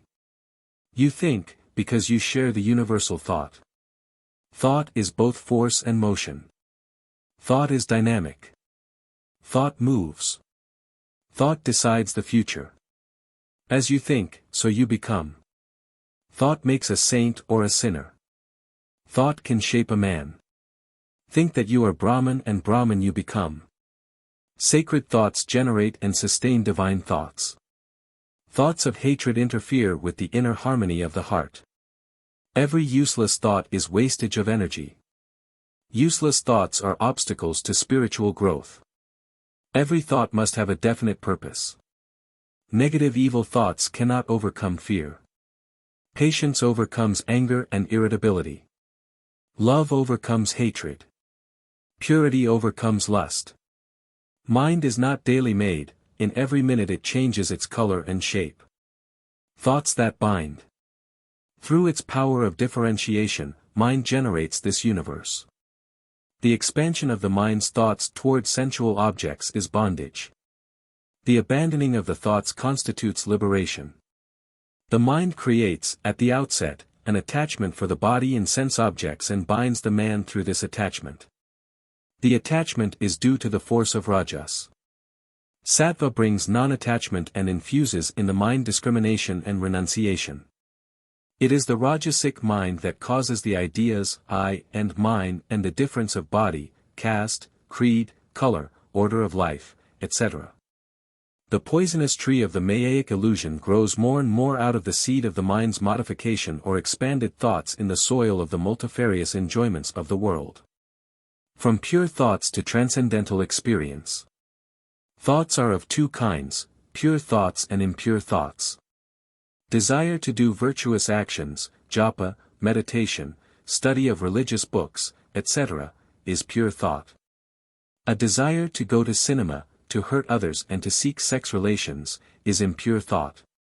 Impure thoughts should be destroyed by the increase of pure thoughts, and pure thoughts also should be given up in the end. Thoughts gain strength by repetition of sensual enjoyments. Sensual enjoyments leave on the mind subtle impressions. The real svarupa of mind is sattva only. Rajas and tamas join sattva accidentally in the middle. They can be removed by sadhana or purificatory practices such as tapas, selfless service, dhamma, sama, japa, worship, etc. If you develop the Devi Sampat or divine qualities, rajas and tamas will perish. Then the mind will be pure, subtle, steady and one-pointed. Then it will melt in the subtle and visible homogeneous Brahman, Akandaikarasa Brahman. It will mix with Brahman now, just as milk mixed with milk, water with water, oil with oil. Nirvikalpa Samadhi will result. Raja Yogic method for thought transcendence. Substitute pure thoughts for impure thoughts. This method of substitution will destroy all evil thoughts. This is very easy. This is the method of Raja Yoga. The method of driving the thoughts at once by will force or by using the formula, get out, O evil thoughts, is very taxing. It is not suitable for ordinary people. It demands tremendous willpower and spiritual strength. You must rise above pure thoughts and attain the supreme state of thoughtlessness. Only then can you rest in your own svarupa. Only then will Brahman be revealed like amolika fruit in the palm of your hand. Vedantic technique for thought transcendence. When all kinds of useless thoughts and emotions trouble you much, be indifferent, udasana. Say to yourself, who am I? Feel, I am not the mind. I am the Atman, the all-pervading spirit, Siddha Satchidananda. How can emotions affect me? I am nirlipta, unattached, I am Sakshi, witness of these emotions. Nothing can disturb me. When you repeat these suggestions of Vikara or Vedantic reflection, the thoughts and emotions will die by themselves. This is the jnana method of driving out thoughts and emotions and the struggling with the mind. When any thought arises in the mind, inquire, why has this vritti, modification, arisen? Whom it concerns? Who am I?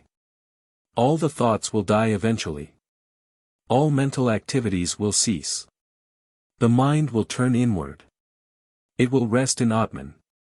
This is Vedantic sadhana. You will have to persist constantly in the sadhana. Whatever stray thoughts arise, the one thought, who am I, will destroy all other thoughts of worldly nature. That thought will die by itself. Ego will vanish. Balance left is Kevala Asti, Chinmatra, Kevala Siddha Chaitanya. Chidaka Samatra, which is Namaruparahita, free from all names and forms, Vyavahararahita, Malavasanarahita, Nishkriya, Niravayava, which is Santashiva Advaita of the Mandukya Upanishad. That is Atman. That is to be known. Chapter 10. The Metaphysics of Thought Power. Thought Power and Practical Idealism, 1. Man goes from bad to worse in the scale of life. He does not put his total strength in fit action, so he does not have the richest return of wisdom. Man is tormented by imperfections. Grudges are foaming in his mind because his life is not flowing with right energy. The love of me is ever ready to accuse the other party. Objects of the objective world are delicious torments for him. Still the man wants to stand on the firm basis of personal feelings. Torn by his personal passions, he is unable to establish proper and harmonious relations with others. He is always seeking his private felicity in every circumstance. Altar of truth demands the oblations of mental rigidity, harshness, self-assertion, eccentricity and egoism. Train yourself for that truth which knows no partiality, no sex, no wandering gleam, O man. There is stain of error in daily experiences of man. That is why his life is defaced and disfigured. Men have become vinegar for each other's eyes by their wrong thoughts. The ice of ill will is chilling their heart. Men are bound to each other by every sort of tie, by blood, by pride, by fear, by hope, by lucre, by lust, by hate, by admiration, by every circumstance, but not by spiritual love. This is all due to wrong thoughts. The wise man makes an island which no flood can overwhelm. The scent of flowers does not travel against the wind, but the odor of a wise man travels against the wind. He pervades every place by his thoughts.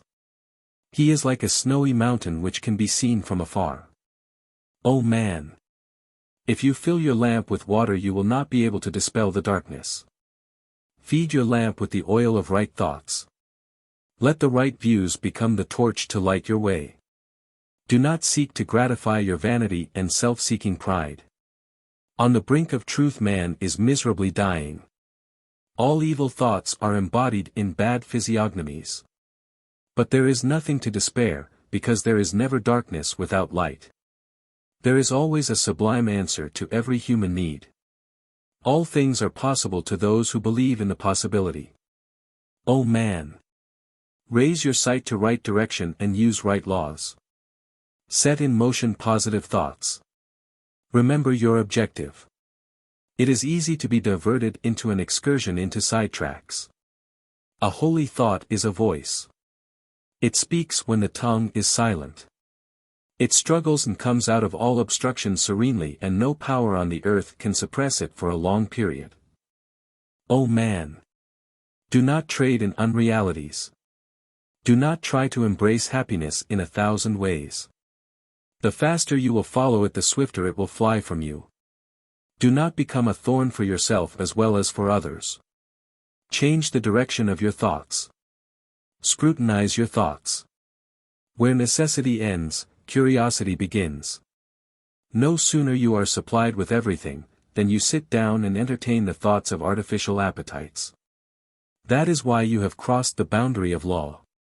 By your own thoughts you make or mar your world.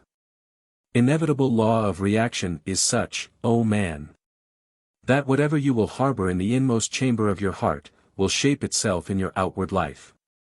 Chance seems to form the surface of reality, but deep down, thought forces are at work.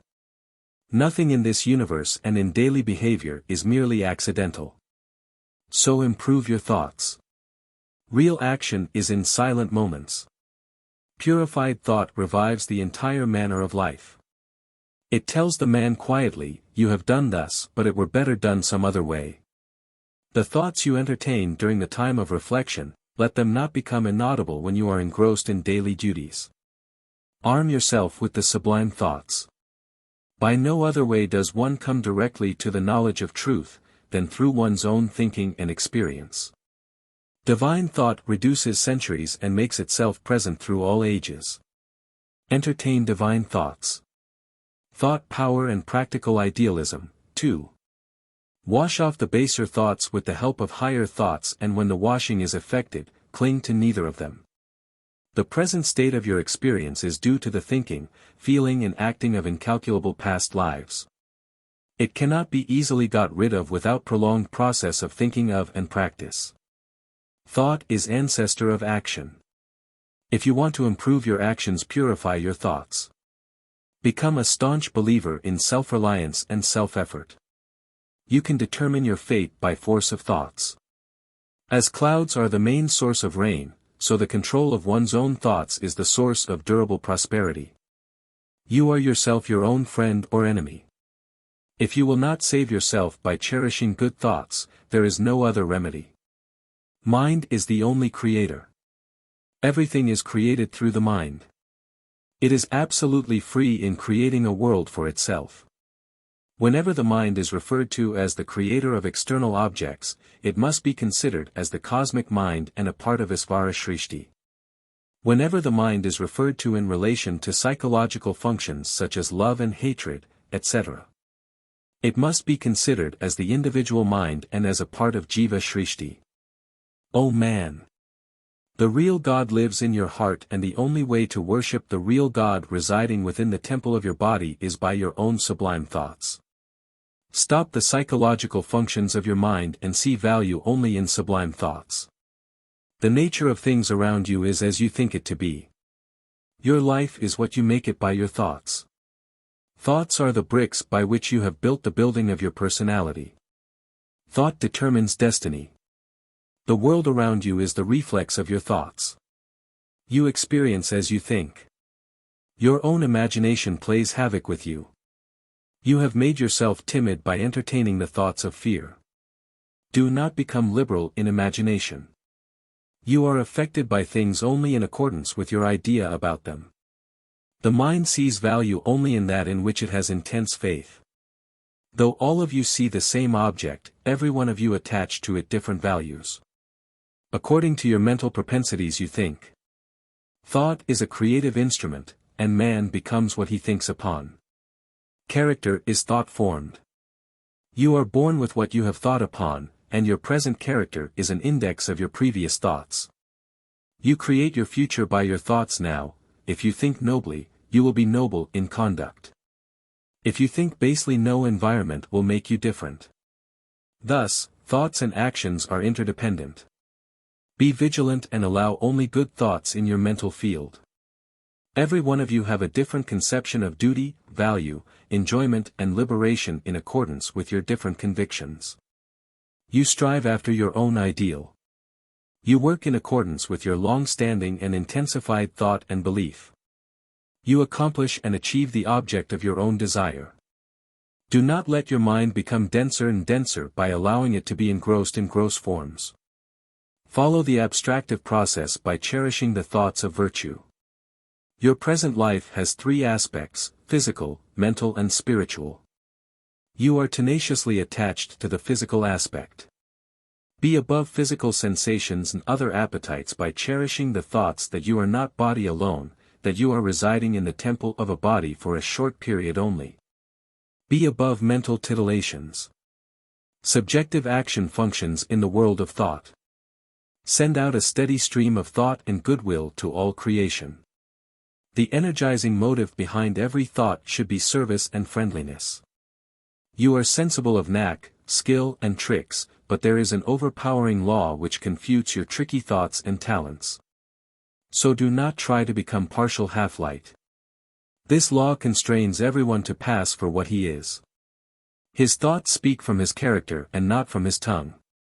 Do not try to put on an artificial personality. Be genuine and clean in your thoughts. The stream of thought flows in both directions. When it is flowing towards good, it makes for freedom and knowledge. When it is flowing towards the whirlpool of existence, downward towards non-discrimination, it is then flowing towards evil. The thinking faculty reaches its summit in light, when it acts according to ethical rules. You are the center of individual willing, individual thinking, and individual feeling. The enchantment of time and place presents before you heavenly scenes which vanish like optical illusions. You have repeatedly allowed yourself to be mocked by them. That is why your chest is sawed by the friction of sighs, your discriminative power is dried up by the fire of knowledge. The spiritual goal is held before you. How quickly or how slowly you move towards it will depend on your thoughts. Stand united with your higher thoughts. You will achieve that goal which is bought by many failures. Become a non-seeker of personal ends and glory. Death will not easily come near you, if you will not wear on your bosom the necklace of vicious thoughts. The bliss that accrues from the culture of mind surpasses even the prosperity of the three worlds, or possession of all kinds of jewels, or acquisition of high office. Your mind is omnipotent. It is capable of accomplishing everything.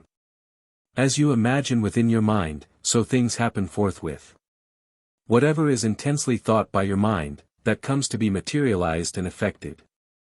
Your thought is endowed with creative power. It can evolve objects from within itself. It is the only creator. Nothing ever will be created or recreated except through mind. Thought is the material out of which things are made. All matter is but materialization of consciousness.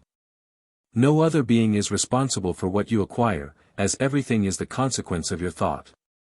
The cause of whatever comes to you in life is within you.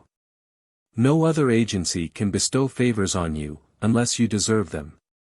Whatever you get through others, is the outcome of your own thoughts and efforts. There is nothing in the world which you cannot achieve, when your thoughts are flowing in the right direction. You should neither become a pessimist nor a misanthrope. Creative power is the privilege of every mind.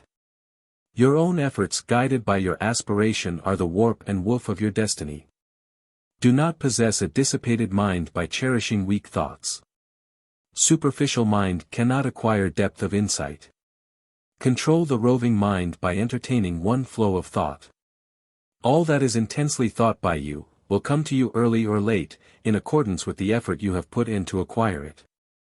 The extent of space as well as the duration of time are relative to your thoughts and emotions. You experience as you think. If a moment is imagined to be a long period, it is experienced as such and vice versa. The same period of time is experienced as a long age when you are in trouble, and as a moment when you are happy. Such is the power of thought that sweet is experienced as bitter and vice versa by intense thought.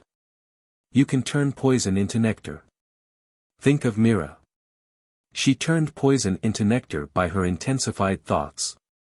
You are surrounded by the forces of antagonism. But if there are no thoughts of antagonism in you, you can easily return a blessing for a curse. Thus you can control all the forces of antagonism. Struggle hard and check the unwanted mental rush. The world around you is only what you believe it to be. Your perceptions are colored by your thoughts. Your mind perceives and continues to perceive the things in that very form in which it imagines it to be with full faith. Pierce through the steel armor of biased thoughts, and try to see the divinity in every object. It is by thought alone that you get into delusion, undergo the experience of birth and death, are bound in the world and become released from it. All your states of happiness or misery in heaven or hell, are effects of your own thoughts. Early or late, in this life or lives to come, all your passing thoughts will be realized. So, discriminate nicely. Your present state has been willed by your thoughts. You can change the present state into another by your own thoughts. If you believe that you are separate from the Absolute, you are so. If you think yourself to be Brahman, you are so. You limit yourself by your thoughts. With each divine thought, the mind rends the thin rinds of the visible and finite and comes out into eternity, but you are so negligent about your mental factory. Thought power and practical idealism. 3. Your destiny is mapped out by your thoughts. You have only that much power as you imagine you have. The world around you is as you have willed it to be. You are living in an infinite ocean of power and cheerfulness, but you appropriate only so much from it as you think, believe and imagine. Due to certain propensities you cherish certain thoughts, and you allow your mind to foment. But by discrimination, you can easily give up the fantasy of mind. The limit of your thought is the limit of your possibilities. Your circumstances and environments are the materialization of your thoughts. The world experience rises or falls in accordance with your thoughts. Whatever thought is cherished by you in the world will be ultimately realized. Whatever a pure mind strongly believes something to be, that it soon becomes. Your thoughts are powerful in proportion to your intensity, depth, and warmth. They become so when they are being constantly cherished over and over again. Constant thinking, desiring or imagining of the same idea contributes much to the materialization of that idea. Develop a pure mind, and whatever objects and worlds you wish to get, you will gain those objects and worlds.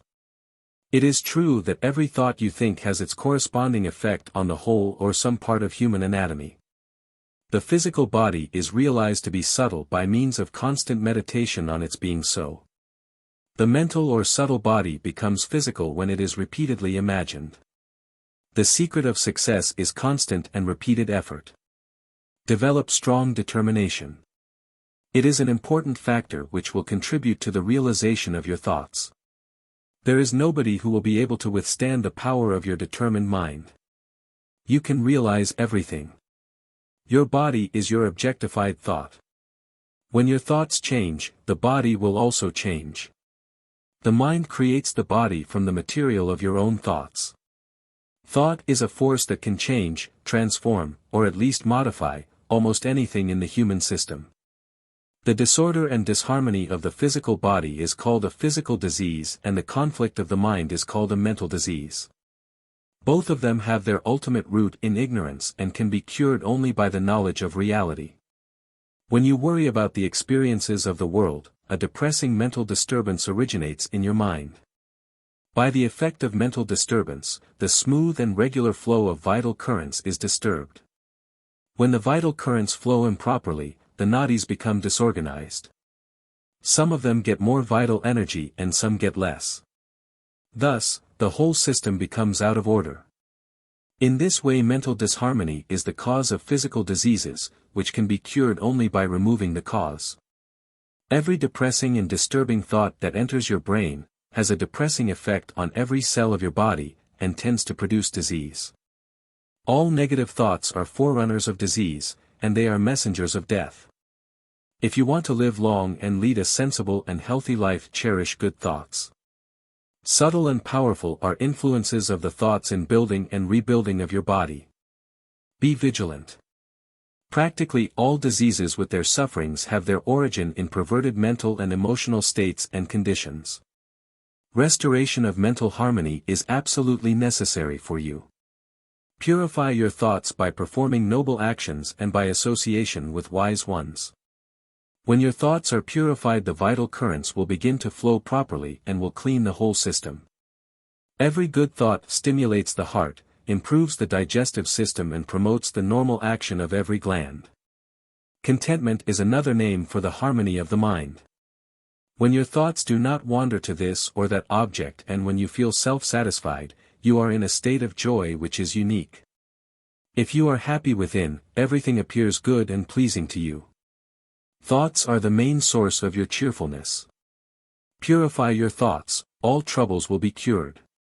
If you are cherishing peaceful thoughts, the whole world will appear cool, but if negative thoughts have spread their kingdom, then the world will seem to be a hot furnace. No circumstance compels you to cherish evil thoughts. Do not ruin yourself by your imagination of fate. It has no reality of its own. Thought is able to reveal reality. Propelled by right thoughts, the wise man is able to come out of most dangerous situations. The whole reality is present in its full potency everywhere, so whatever is intensely thought of anywhere can be experienced there.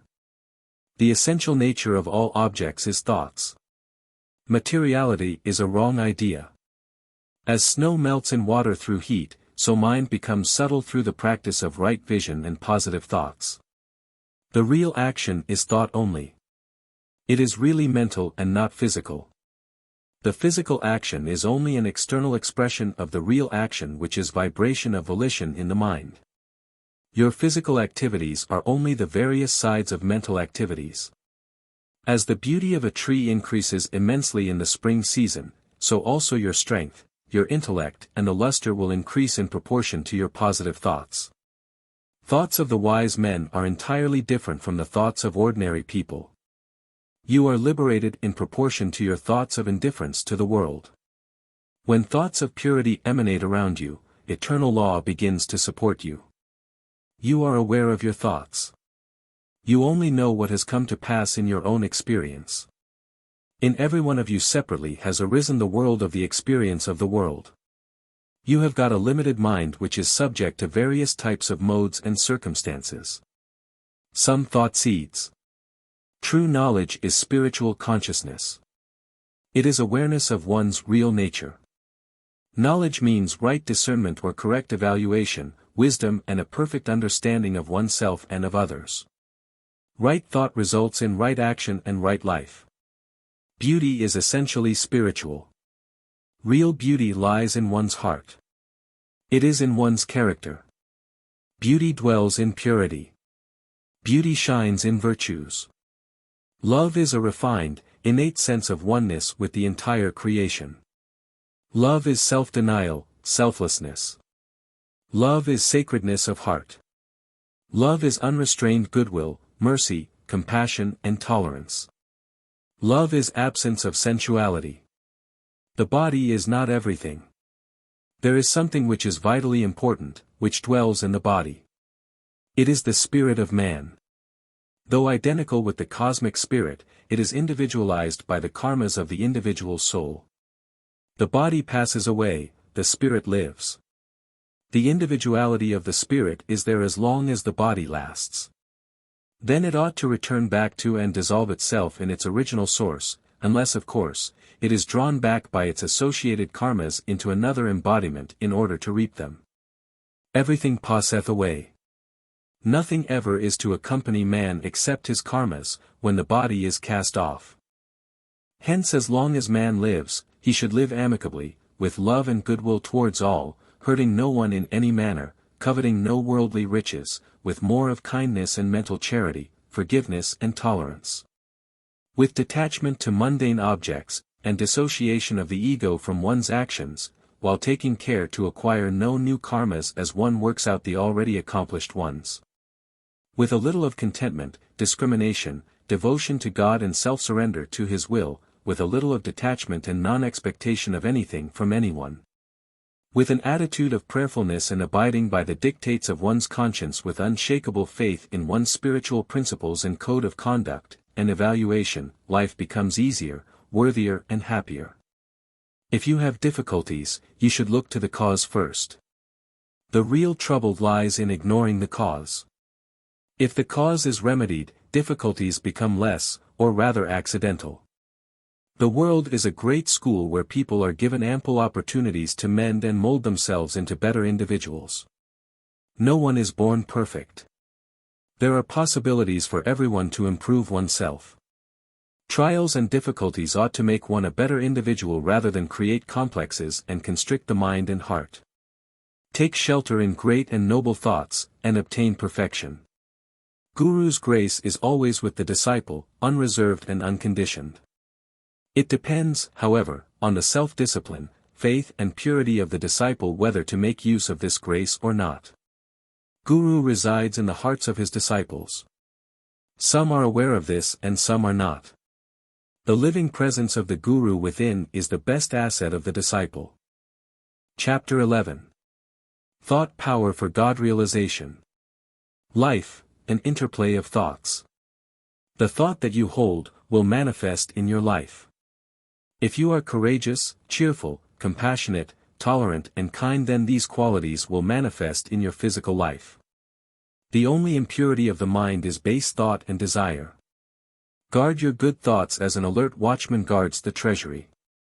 When there is not the I thought, then there will be no other thought. Life is an interplay of thoughts. Duality ceases when the mind stops its function. Thinking is bound by the time factor. Thinking must cease. Then alone you will attain the timeless. Be still. Let all the waves of thought subside. In that stillness, when the mind melts, there shines the self-effulgent Atman, the pure consciousness. Watch the mind. Watch the thoughts. Pursue serenity. Make your heart a fitting abode for the Lord. Thought results in spiritual experience. The molten gold, which is poured into a crucible, assumes the shape of the crucible. Even so, the mind assumes the form of the object which it pervades. The mind assumes the shape of any object it intensely thinks upon. If it thinks of an orange, it assumes the shape of an orange. If it thinks of Lord Krishna, it assumes the form of Lord Krishna. You must train the mind properly, and give it proper sattvic food for assimilation. Have a sattvic background of thought or mental image. The same thoughts which are entertained by the man during the day, occupy his mind during dream also. If you have purity and concentration, you can make the mind assume any bhava you like. If you think of mercy, your whole being will be saturated with mercy. If you think of peace, the whole being will be pervaded with peace. It is the mental bhava or attitude that determines the nature of an action and brings its fruits. You may embrace your mother or sister or your wife. The action is the same but the mental bhava is different. Watch your bhavana, ideas and feelings always. Your bhavana should always be sattvic. You should always entertain Brahma bhavana. Watch the bhavana during the meditation. You need not watch the breath. The thoughts you create in your mind and the images you form in your daily life will help you in making what you are or what you want to become. If you constantly think of Lord Krishna, you will become identical with the Lord. You will abide in Him forever. Thoughts of God. Your mind must be empty of all worldly thoughts. It must be filled with thoughts of God and with nothing else. Keep your mind filled with good, divine, sublime lofty thoughts, so that there will be no room for evil thoughts. Never speak any unnecessary word. Never allow any unnecessary or vain thought to occupy your mind. Divine thoughts for freedom from diseases. The best medicine or panacea for all diseases and for keeping good health, is the entertaining of divine thoughts. The waves released by divine thoughts, by kirtan, japa and regular meditation, will electrify, rejuvenate, vivify, energize the cells, tissues, nerves. Another cheap and potent drug is to keep oneself always joyful and cheerful. Study Gita daily, 1 or 2 chapters with meaning. Keep yourself fully occupied, which is a remedy to keep off thoughts of worldliness. Fill the mind with sattva and enjoy wonderful health and peace. Obtain an association with the wise, cultivate faith, serenity, truthfulness, courage, mercy, devotion, love, cheerfulness, confidence, divine thought and divine virtues. Allow the mind to run in the spiritual direction, in divine grooves. Your mind will be peaceful and generate harmonious vibrations. You will enjoy excellent mental health and have no physical disease. Thought culture by knowledge and devotion. Sit in a solitary place and watch your thoughts carefully. Allow the monkey mind to jump in its own way for some time. After some time it will climb down. It will become quiet. Be a sakshi or witness of the menagerie of various thoughts in the eternal circus or show. Become a spectator of the mental bioscopic film. Do not identify with the thoughts.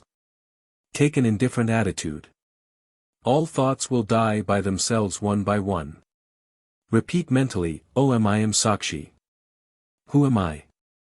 I am thoughtless Atman. I have nothing to do with these false mental pictures and thoughts.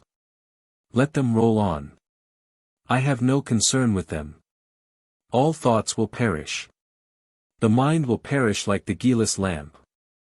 Fix the mind on the form of Lord Hari or Lord Shiva or Lord Krishna or your Guru or any saint like Lord Buddha or Lord Jesus. Again and again try to call this mental image of the picture. All thoughts will die. This is another method, the method of bhaktas. Thoughts and yoga practice of mental quietude. Sit peacefully. Discriminate. Dissociate yourself from thoughts and the mind, which is the thinking principle or entity. Identify yourself with the innermost self and stand as a silent witness or sakshi. Gradually all thoughts will die by themselves. You will become one with the Supreme Self or Para-Brahman.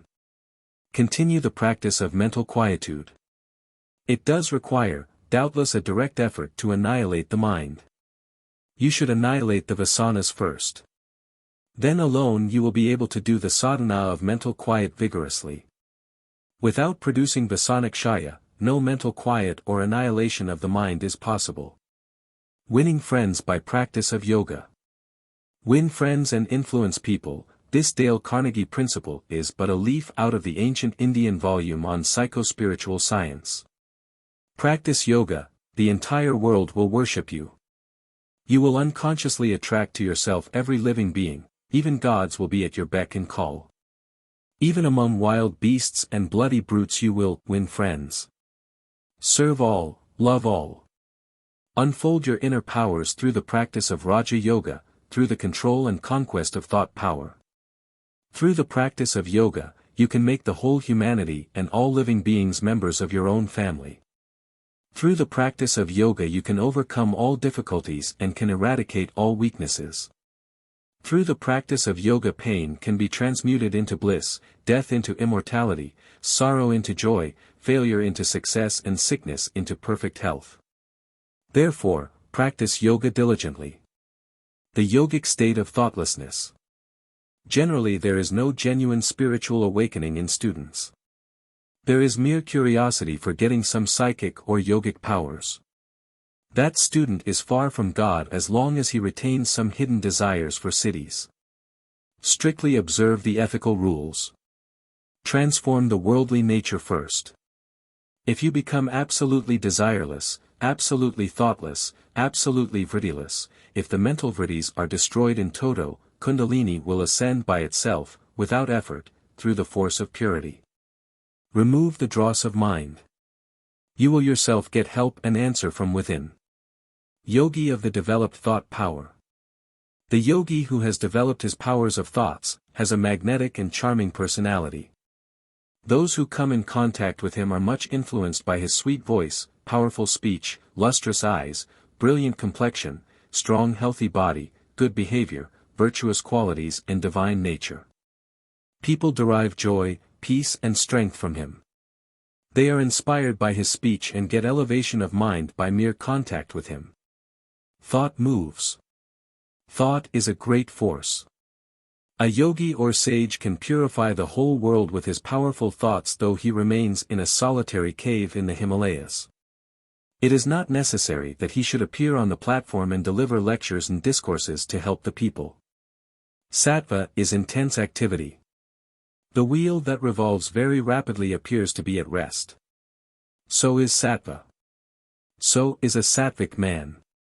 Thought boats to infinite strength. Life is a journey from impurity to purity, from hatred to cosmic love, from death to immortality, from imperfection to perfection, from slavery to freedom, from diversity to unity. From ignorance to eternal wisdom, from pain to eternal bliss, from weakness to infinite strength. Let every thought take you nearer the Lord, every thought further your evolution. Chapter 12. Thought Power for a New Civilization. Pure thoughts, their impact on the world. The Western psychologists and occultists lay great emphasis and stress on the purity of thoughts. Thought culture is an exact science. One should cultivate right thinking and should drive out all sorts of vain and worldly thoughts.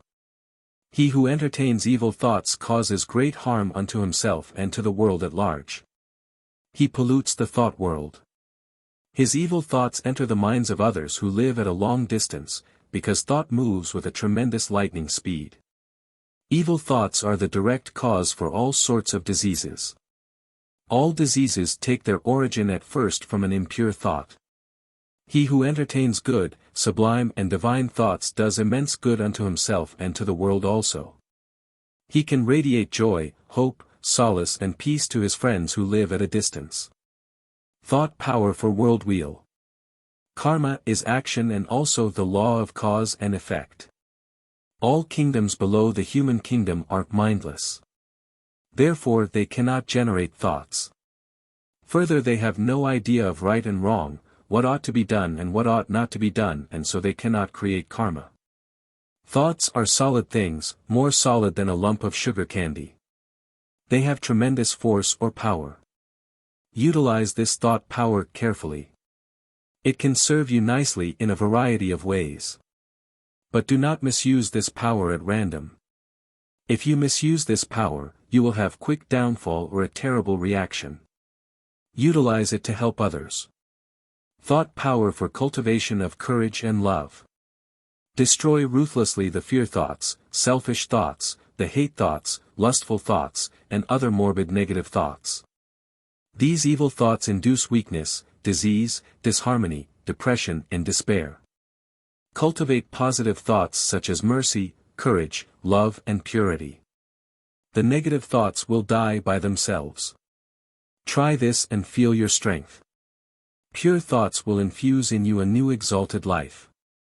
Sublime divine thoughts produce tremendous influence in the mind and drive away evil thoughts and change the mental substance.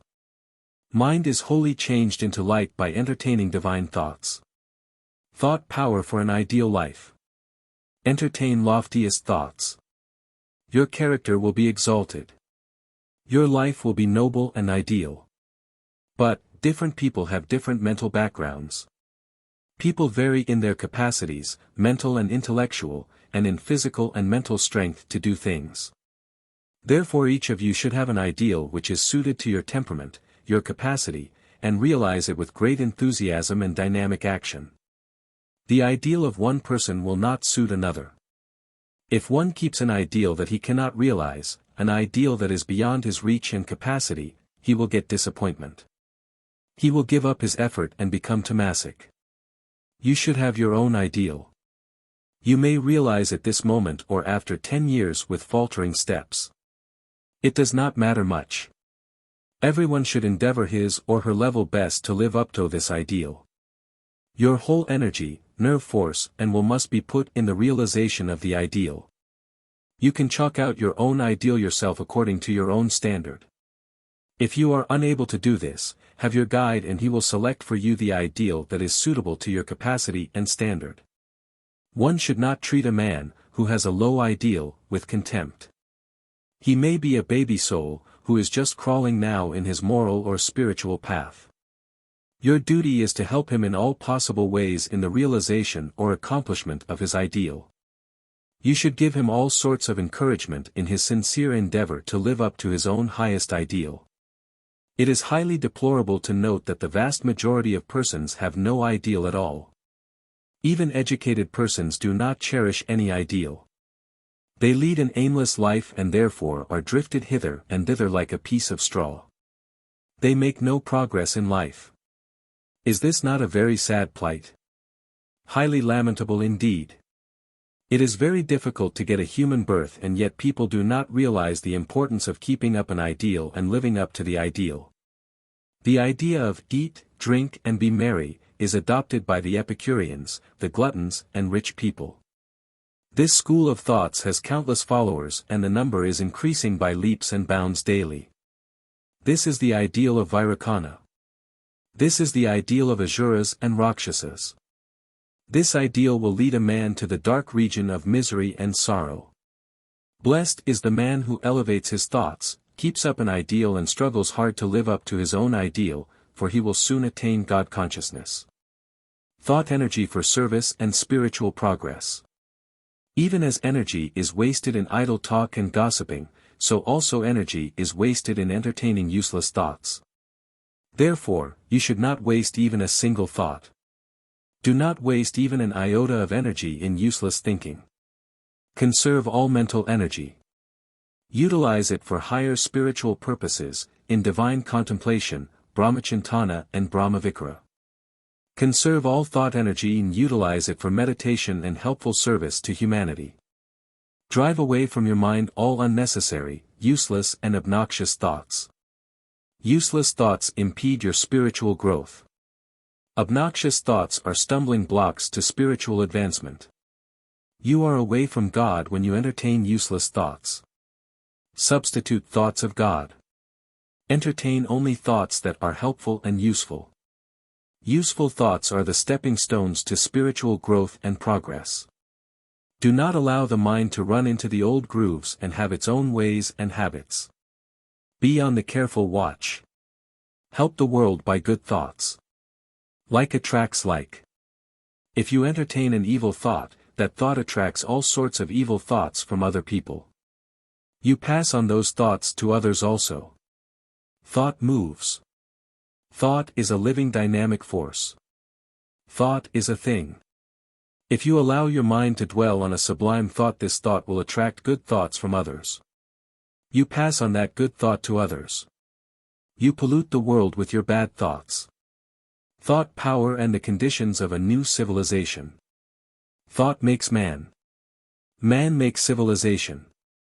There is a powerful thought force behind every great event in life and in the history of the world. Behind all discoveries and inventions, behind all religions and philosophies, behind all life-saving or life-destroying devices is thought. Thought is expressed in words and executed in deeds. Word is the handmaid of thought, and deed is the end result. Hence, the saying, as you think, so you become. How to build a new civilization. By generating a new thought force. How to build a civilization that will ensure the peace of mankind, the prosperity of society, the salvation of the individual. By generating a thought force that will invariably result in man enjoying peace of mind, that will instill in his heart the divine virtues of compassion, of service to his fellow men, love of God, and of an intense desire to realize Him. If but a fraction of the wealth and the time spent on wasteful pursuits and destructive activities is devoted to the creation of a good thought, there will be a new civilization right now.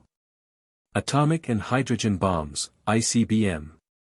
And a host of other inventions drive mankind inevitably to destruction. They waste your wealth, they destroy your neighbors, they pollute the atmosphere of the whole world, and generate fear, hatred, and suspicion in your heart. The mind is unbalanced and the body is subjected to diseases. Stop this trend. Promote research in spirituality, in religion, in all the good things of life. Support the philosophers and saints, the real benefactors of mankind. Encourage them in their study of religion, researches in ancient spiritual literature, and the projection of a great thought force for the good. Ban all literature that pollutes the thoughts of the young. Flood the young brain with healthy thoughts, ideas and ideals. The man who commits murder, the man who steals your purse, the man who cheats you, law punishes him. But this crime is insignificant when compared to the crime committed by the wicked intellectual who instills a wicked idea into the mind of youth. He is the author of many murders that take place on earth, he steals your greatest wealth, viz. Wisdom. He cheats you by presenting you with poison in the name of sweet elixir. The law of the new civilization will deal very severely with such azuric beings. The new civilization will give every encouragement to those who wish to study philosophy, religion and spiritual thought. It will make their study compulsory in schools and colleges. It will award scholarships to students of philosophy. It will confer prizes and titles on those who conduct researches in religion and philosophy. The deepest urge in man, the spiritual urge, will be given the fullest scope to realize its goal. The fruits of the new civilization are well worth all that everybody can do towards building it up. In the new civilization man will want to lead a righteous life, he will be eager to serve his fellow beings and share with them what he has. He will love all, realizing that his own self dwells in all, he will be devoted to the welfare of all beings. What an ideal society it will be, where people share with others all that they possess, and will serve everybody. Where will be the need for taxes and duties in such a society in which everyone will voluntarily work for all? Where is the need for police and the army when people are devoted to virtue? This then is the ideal. Towards this end, let everyone strive to generate a thought force. May God bless you all.